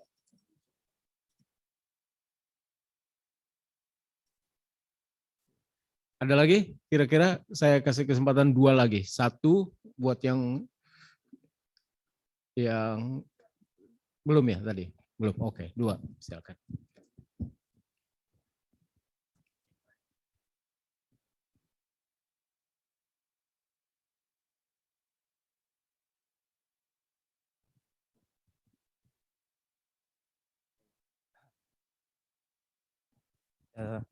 Baik Pak, terima kasih atas kesempatannya. Sebelumnya perkenalkan, nama saya Ari, mahasiswa HI semester 6. Tadi setelah mendengarkan penjelasan dari Mas Danang mengenai BDF itu sendiri, ada slide yang cukup menarik perhatian saya mengenai pilar dari BDF itu sendiri, yaitu pemerintah, media, kemudian ada bisnis ekonomi, dan pemuda. Nah, pertanyaannya adalah apa sih yang menjadi dasar BDF ini untuk melibatkan kaum pemuda? Karena menurut saya itu kayak sebuah, mungkin ya, untuk sebuah pembelajaran. Apakah itu hanya sebuah pembelajaran bagi pemuda atau memang ada kepentingan yang ingin didapatkan dari BDF sendiri untuk keberlanjutan dari BDF itu? Terima kasih. Silakan dilanjut, Mbak.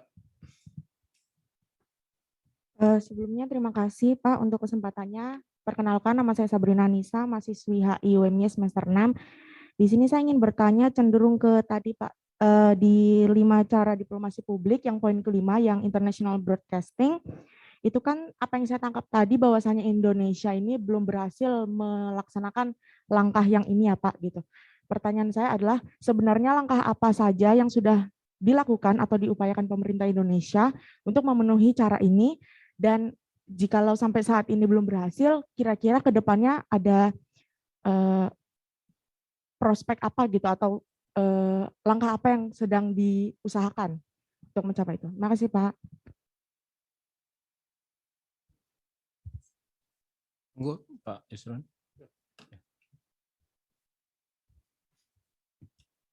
Saya coba jawab pertanyaan Sabrina dulu ya. Yang pertama itu memang kita kan berharap itu ada namanya TVRI, RRI, dan juga Antara, itu adalah perusahaan penyiaran milik negara ya, BUMN negara yang bisa melakukan peran itu. Tapi ya fakta yang kita dapatkan saat ini yang kondisinya paling bagus itu adalah Antara. Antara sendiri itu belum memiliki cabang di banyak negara, kalau nggak di Inggris, dan belum banyaklah perwakilan negaranya.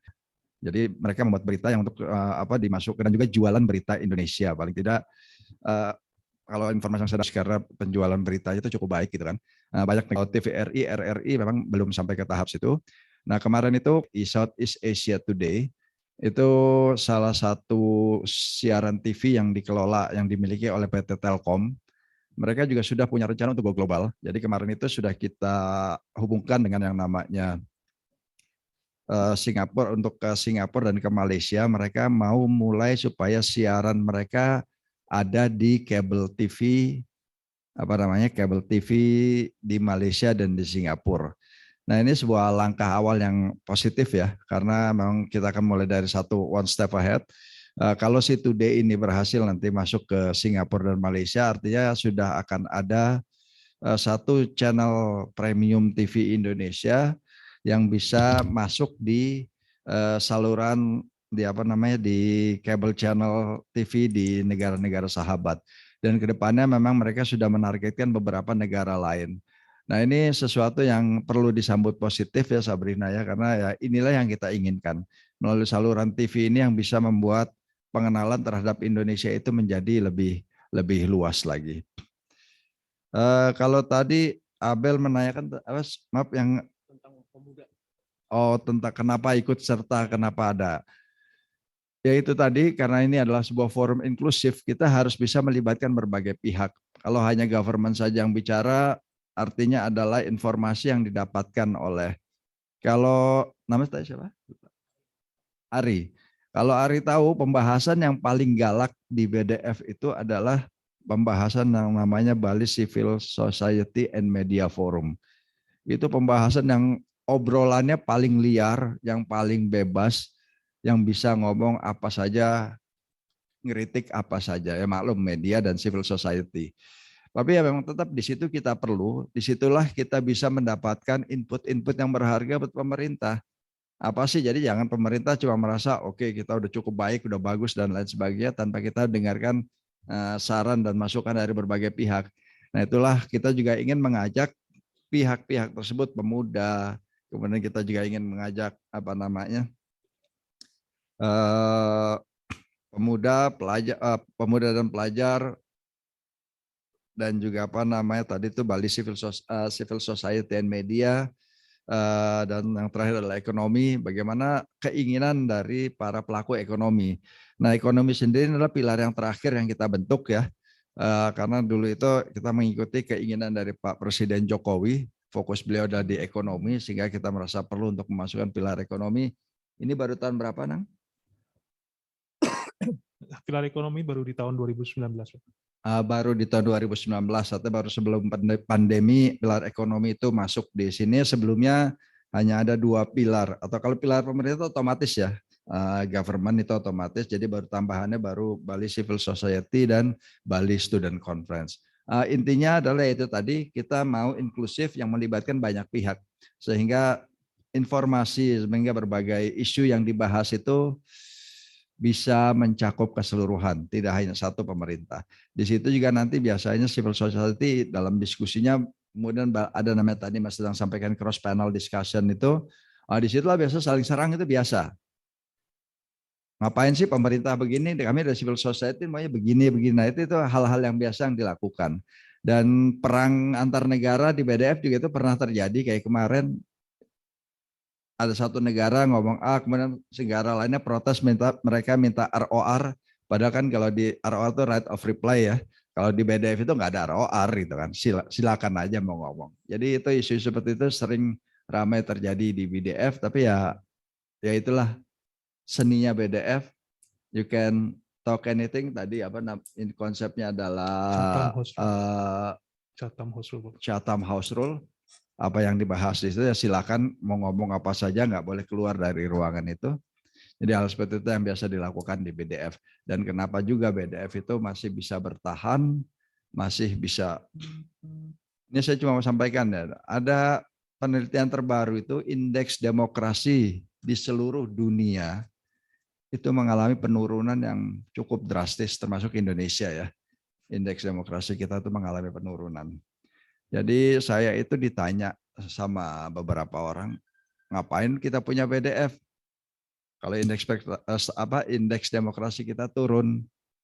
Saya bilang, jawaban saya nggak tahu ngeles nggak tahu apa ya. BDF ini sebagai multivitamin dalam kondisi di mana hampir semua orang kena penyakit, ya, penyakitnya itu indeksnya menurun. Kita masih punya BDF yang menjadi multivitamin sehingga kita dropnya itu nggak terlalu jauh gitu.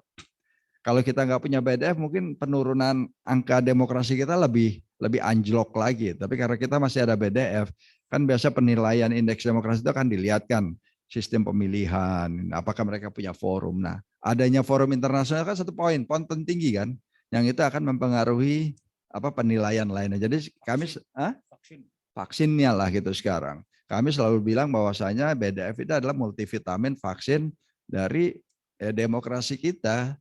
Kalau enggak ya akan lebih jeblok lagi nilai kita. Baik, kita Pak Ade. Izin mungkin jawab pertanyaan Mas Hari tadi ya. Ya kalau pemuda wajar lah Mas. Istilahnya kalau kita ya, kan kita seumuran nih. Ya, siapa yang aktif di media sosial, siapa yang aktif berinteraksi antar negara ya, siapa? Pemuda. Sekarang kalau misalkan kita nih, kita pasti Instagramnya lebih aktif daripada Pak Ade atau Pak Direktur ya mungkin ya. Oh, jangan dikira. Nah, artinya apa? Artinya semakin ke sini kita melihat bahwa peran pemuda itu tidak bisa kita nafikan. Peran pemuda itu sesuatu yang menentukan gitu ya. Jadi pemuda itu sebagai aktor yang tidak bisa dilepaskan dari demokrasi itu. Karena pada akhirnya ketika orang-orang tua ini lewat, ya siapa lagi? Pemimpin, kalian teman-teman ini kan adalah calon pemimpin semua ini.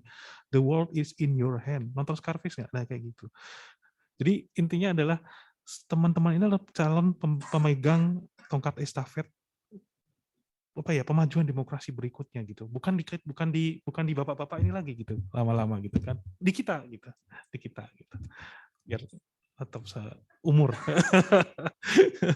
Jadi intinya kita nggak bisa lepaskan pemuda itu bagaimanapun sangat berpengaruh, apalagi sekarang ya dengan mereka sebagai native-nya dunia yang semakin sempit ini ya, dalam tanda kutip semakin sempitnya, itu pemuda. Startup semua pemuda juga. Artinya apa? Yang menggerakkan dunia ini sekarang sudah pemuda semua. Gitu. ya, mungkin bisa dipahami. Jadi kita memahami bahwa pemuda itu sesuatu yang sangat penting dan harus dilibatkan dan sebagai stakeholder, salah satu aktor utama dari demokrasi itu sendiri, dari pemerintahan dan demokrasi. Gitu, Mas. Oke, semoga menjawab ya. Baik, sebetulnya cukup banyak ya yang bisa kita eksplor. Tapi mudah-mudahan penjelasan Pak Yusron dan Mas Danang tadi memberikan gambaran tentang ini ya, tentang praktikum diplomasi yang akan teman-teman lakukan nanti. Jadi setelah ini kita akan ke praktikumnya, Pak. Nanti jadi bahan-bahan dan materi yang didapat di hari ini nanti akan menjadi panduan. Oh, ternyata model-modelnya ternyata dinamis banget. BDF itu mengikuti isu-isu terkini dan juga formatnya tadi seperti disampaikan Pak Yusron juga tidak stuck di satu format aja, mengalami terus pembaharuan, termasuk partisipannya juga mengalami perluasan dan pendalaman gitu, seperti itu. Baik, karena waktunya sudah jam 12 dan saya tidak menjamin ya tingkat kehausan pembicara karena bulan puasa ini ya. Jadi ya sudah batuk. Jadi sekali lagi nanti kalau ada hal-hal yang mau ditanyakan lebih lanjut bisa lah ya lewat channel lainnya Pak Yusron ya, Pak Danang ya, lewat email dan seterusnya. Cuma ada pertanyaan dari teman-teman mahasiswa, kenapa masih under construction itu ya? Yang ya silakan. Boleh dibuka nggak Pak ya? Bisa. Jadi jujur aja memang kemarin itu jaringan Kemlu itu kita kena serang sebenarnya. Tapi di sini aja ya, jangan keluar-keluar ya.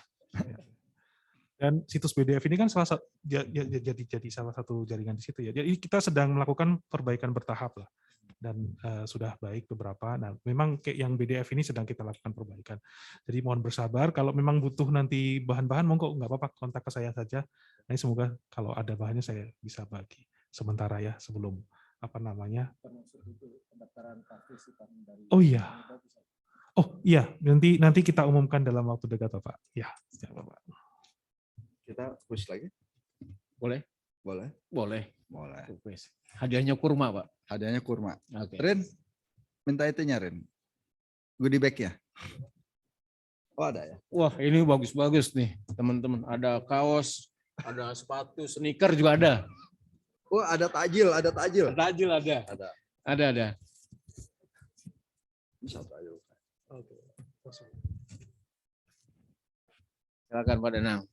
Ada Silakan, Pak pertanyaannya satu, sebutkan kitab sucinya diplomat dan juga peran apa fungsi tugas utama diplomat menurut kitab suci itu. Siapa yang bisa maju? Kalian kalau mau jadi diplomat harus tahu kitab sucinya. Konvensi pokoknya. Ayo silakan, dan apa fungsinya? Silakan Pak berdiri dan menjawab. Dan apa tugas diplomat menurut kitab suci itu?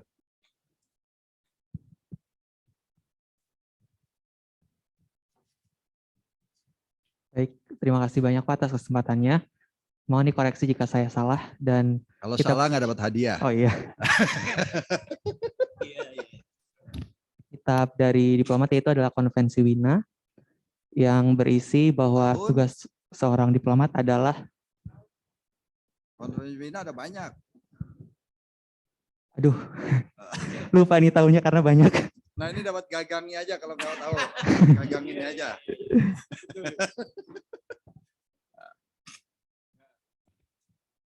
Ayo sekarang tugasnya apa? Tugasnya seorang diplomat adalah menjadi representatif negara atau menjadi wakil presiden. Ada 5. Dalam membawa misi-misi kenegaraan dan untuk membawa politik luar negeri suatu negara tersebut.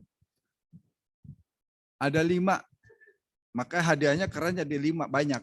5 tugas utama diplomat menurut Konvensi Vienna. Maaf Pak, sepertinya saya lupa. Oke, jadi jawab deh. Ya udah, karena sudah berani jawab, kasih bukunya aja, bukan goodie bag-nya. Terima Silakan kasih, ambil. Pak.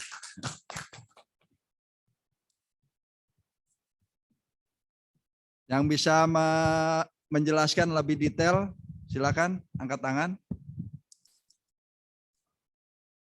Tadi udah ada bocoran tuh Konvensi Vienna. Betul, tapi tahunnya belum benar karena terkait dengan diplomasi itu ada 2. Satu diplomasi, satu lagi konsuler. Nah, kemudian tugas utamanya apa saja? Hah? Silakan googling dulu. Ini enak sekarang itu kalau kuis googling dulu. Hah? Silakan. Ayo silakan, ayo.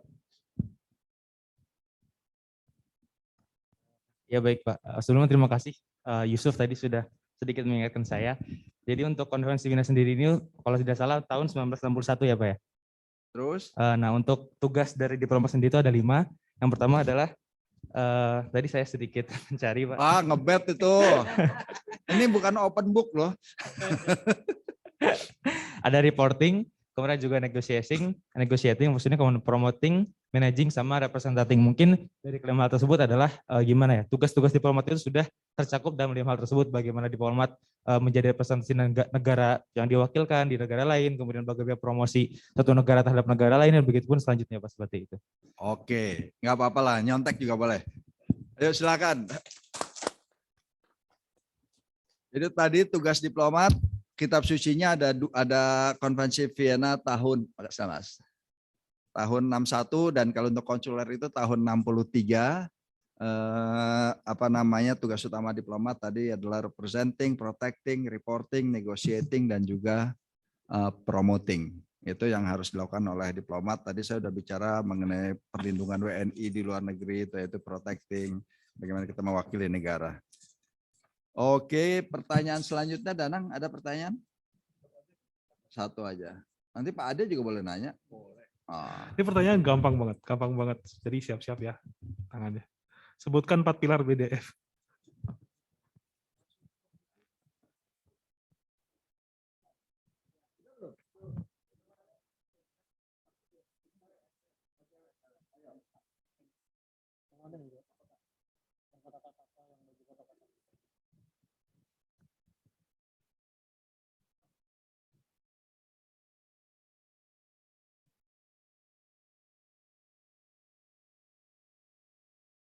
Baik, Assalamualaikum warahmatullahi wabarakatuh.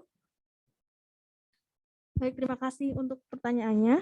Jadi 4 pilar BDF di sini yaitu yang pertama ada pemerintah, yang kedua ada masyarakat sipil dan media, yang ketiga ada pemuda, dan yang keempat adalah pelaku bisnis dan ekonomi.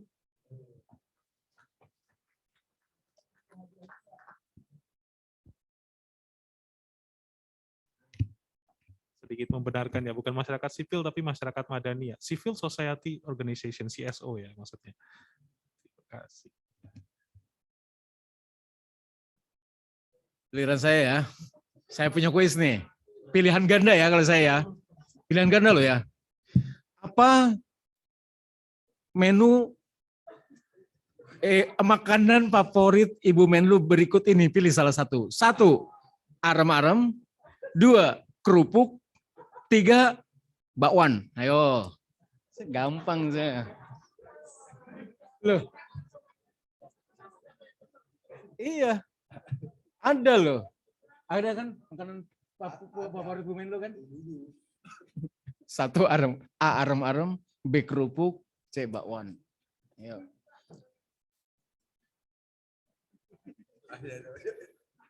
Belum dapat hadiah. Hah? Oh salah. Salah itu enggak salah jelas itu. Itu terkenal sekali Bu Retno tuh pasti. Saya dapatnya dari itu Mata Najwa kemarin.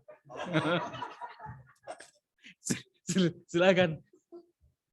Harus tahu lah anak HI itu kegemaran Menlu Indonesia itu apa gitu loh.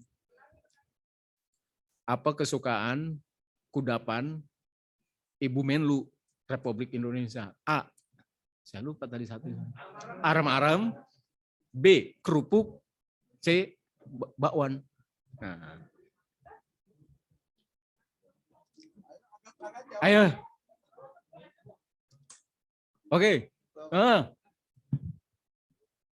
Bagus. Bener, betul Pak. Dari berbagai sumber Pak. Dari Kompas TV, Mata Najwa, kerupuk, Pak. Bu Menlu itu. Waktu ditanya. Ya.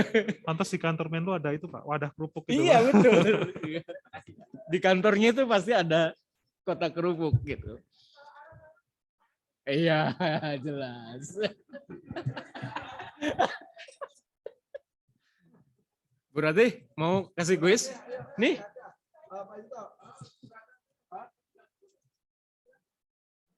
Ya, berarti silakan.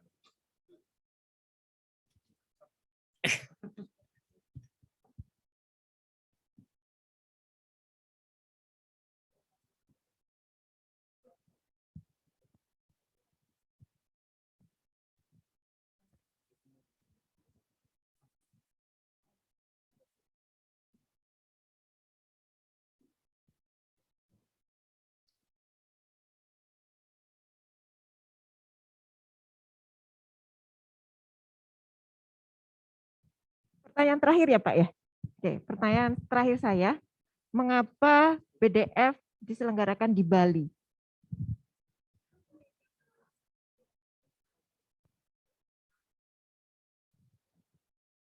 Gak apa-apa, yang paling kreatif jawabannya.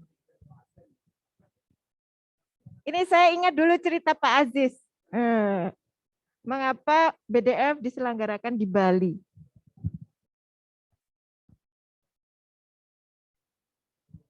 Boleh, boleh. Cepat. Sudah dapat, yang sudah, yang lain. Bebas, pokoknya yang paling kreatif. Mengapa di Bali? Mau coba?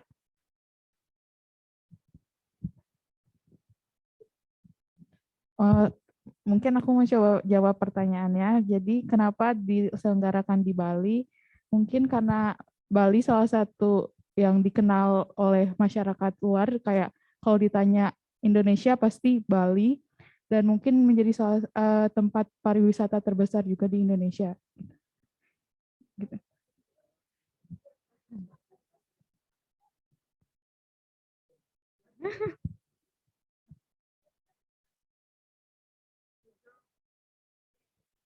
Terima kasih. Ya kan namanya Bali. Dulu ingat saya cerita Pak Aziz mencari tempat selain di Bali. Waktu itu ada kejadian apa gitu sehingga mau dialihkan. Mau ke Banten, lalu kami waktu itu usul ya, kenapa nggak di Bantul gitu, kan bisa BDF juga. Gitu Pak. Jadi Bali itu kita pilih karena memang nama Bali ya. Kedua itu kan selalu dibikin setelah sidang Dewan HAM ya. Nah, jadi waktunya itu, dan kita berharap peserta itu setelah mereka sidang Dewan HAM rapat gontok-gontokan di Jenewa, mereka lanjut ke Bali, ikut acara ikut BDF di Bali dan lanjut liburan di Bali. Itu memang salah satu tujuan kita. Dan Bali itu sendiri memang sudah punya nama. Kenapa kita sebut Bali Demokrasi Forum? Supaya forum ini jadi suatu forum yang nggak bisa ditiru oleh negara lain. Nah, kalau beberapa forum-forum lain kan bisa ditiru, kayak kita bicara Davos Forum gitu kan, mengenai ekonomi. Nggak mungkin Davos itu diadakannya di Depok gitu loh, jadi Depok Forum gitu kan. Nah, tetap akan harus ada dilaksanakan di Davos. Begitu pula BDF ini, kenapa kita sebut Bali? Ya satu tentunya promosi Bali itu sendiri. Kedua adalah supaya kita punya ada nilai tambah dari hanya segera pertemuan itu menjadi tambahan kita di isu pariwisata. Demikian, sebelum diakhiri tutup, kami ada mau menyerahkan buku kepada Pak Kaprodi buat silakan di perpustakaan ya.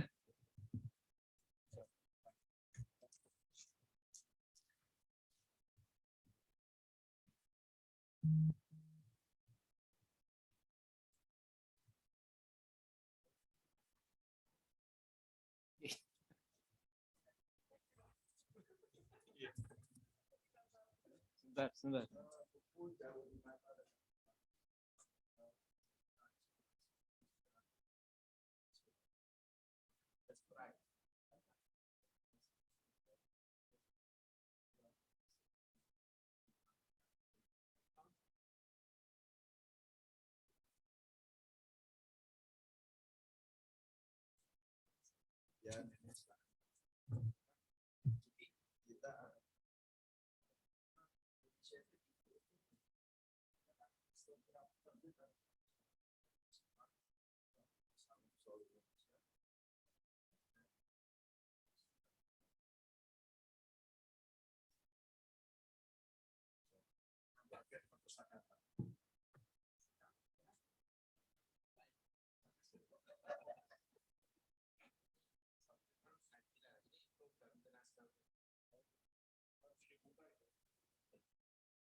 Teman-teman bisa lebih merapat ya.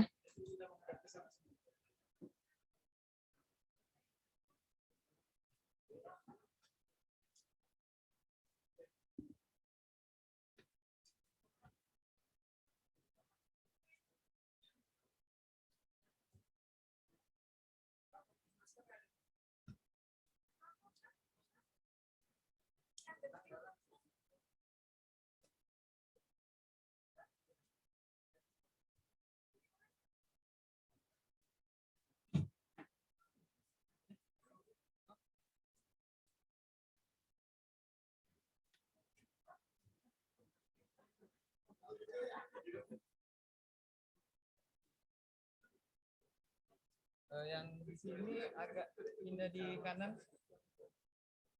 yang di belakang pindah ke kanan biar seimbang.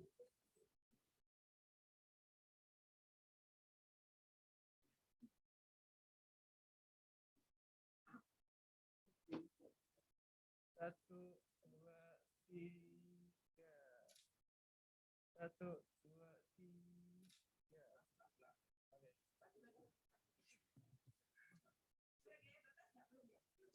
Boleh? Satu, dua. Satu, dua.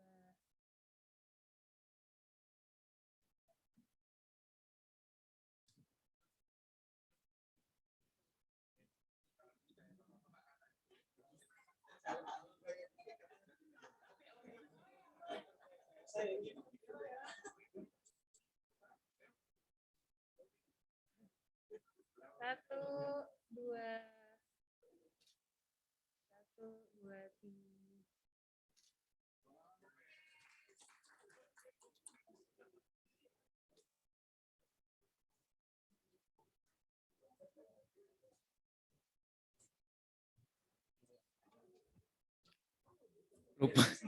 Lupa saya. Iya, nanti saya kembali. Baik, teman-teman semua, terima kasih atas partisipasinya, juga atensinya untuk acara ini. Ya, saya yakin apa yang kita ikuti akan sangat bermanfaat kepada Pak Direktur, Pak Danang, dan rombongan Ibu Irin, juga Ibu Irin yang sudah bersama tim Kemenlu. Hari ini kami mengucapkan terima kasih, mudah-mudahan kita akan bisa melaksanakan kolaborasi lagi di masa-masa yang akan datang. Dari saya kurang lebih mohon maaf kalau dalam moderatori acara ini ada hal-hal yang kurang berkenan. Setelah ini akan ditutup oleh Audrey. Silakan Audrey. Dari saya, Assalamualaikum warahmatullahi wabarakatuh. Baik, dengan sesi foto tadi maka berakhir pula acara kita pada hari ini, yaitu Kuliah Umum Praktikum Diplomasi. Terima kasih kepada para narasumber, yaitu Bapak Direktur Diplomasi Publik, Pak Yusron, dan Bapak Danang dari Kementerian Luar Negeri, juga Pak Ade selaku moderator, serta teman-teman semua yang sudah menghadiri kuliah umum pada hari ini. Maka dengan ini saya tutup Kuliah Umum Praktikum Diplomasi. Assalamualaikum warahmatullahi wabarakatuh.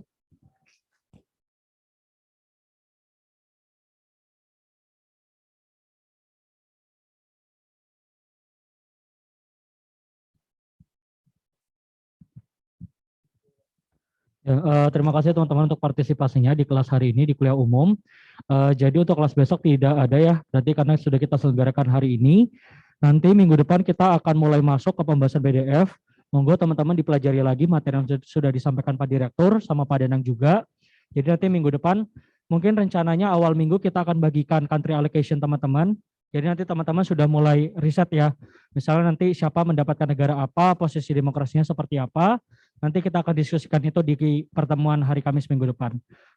Sekian, monggo kalau teman-teman mau meninggalkan ruangan sudah dipersilakan. Terima kasih.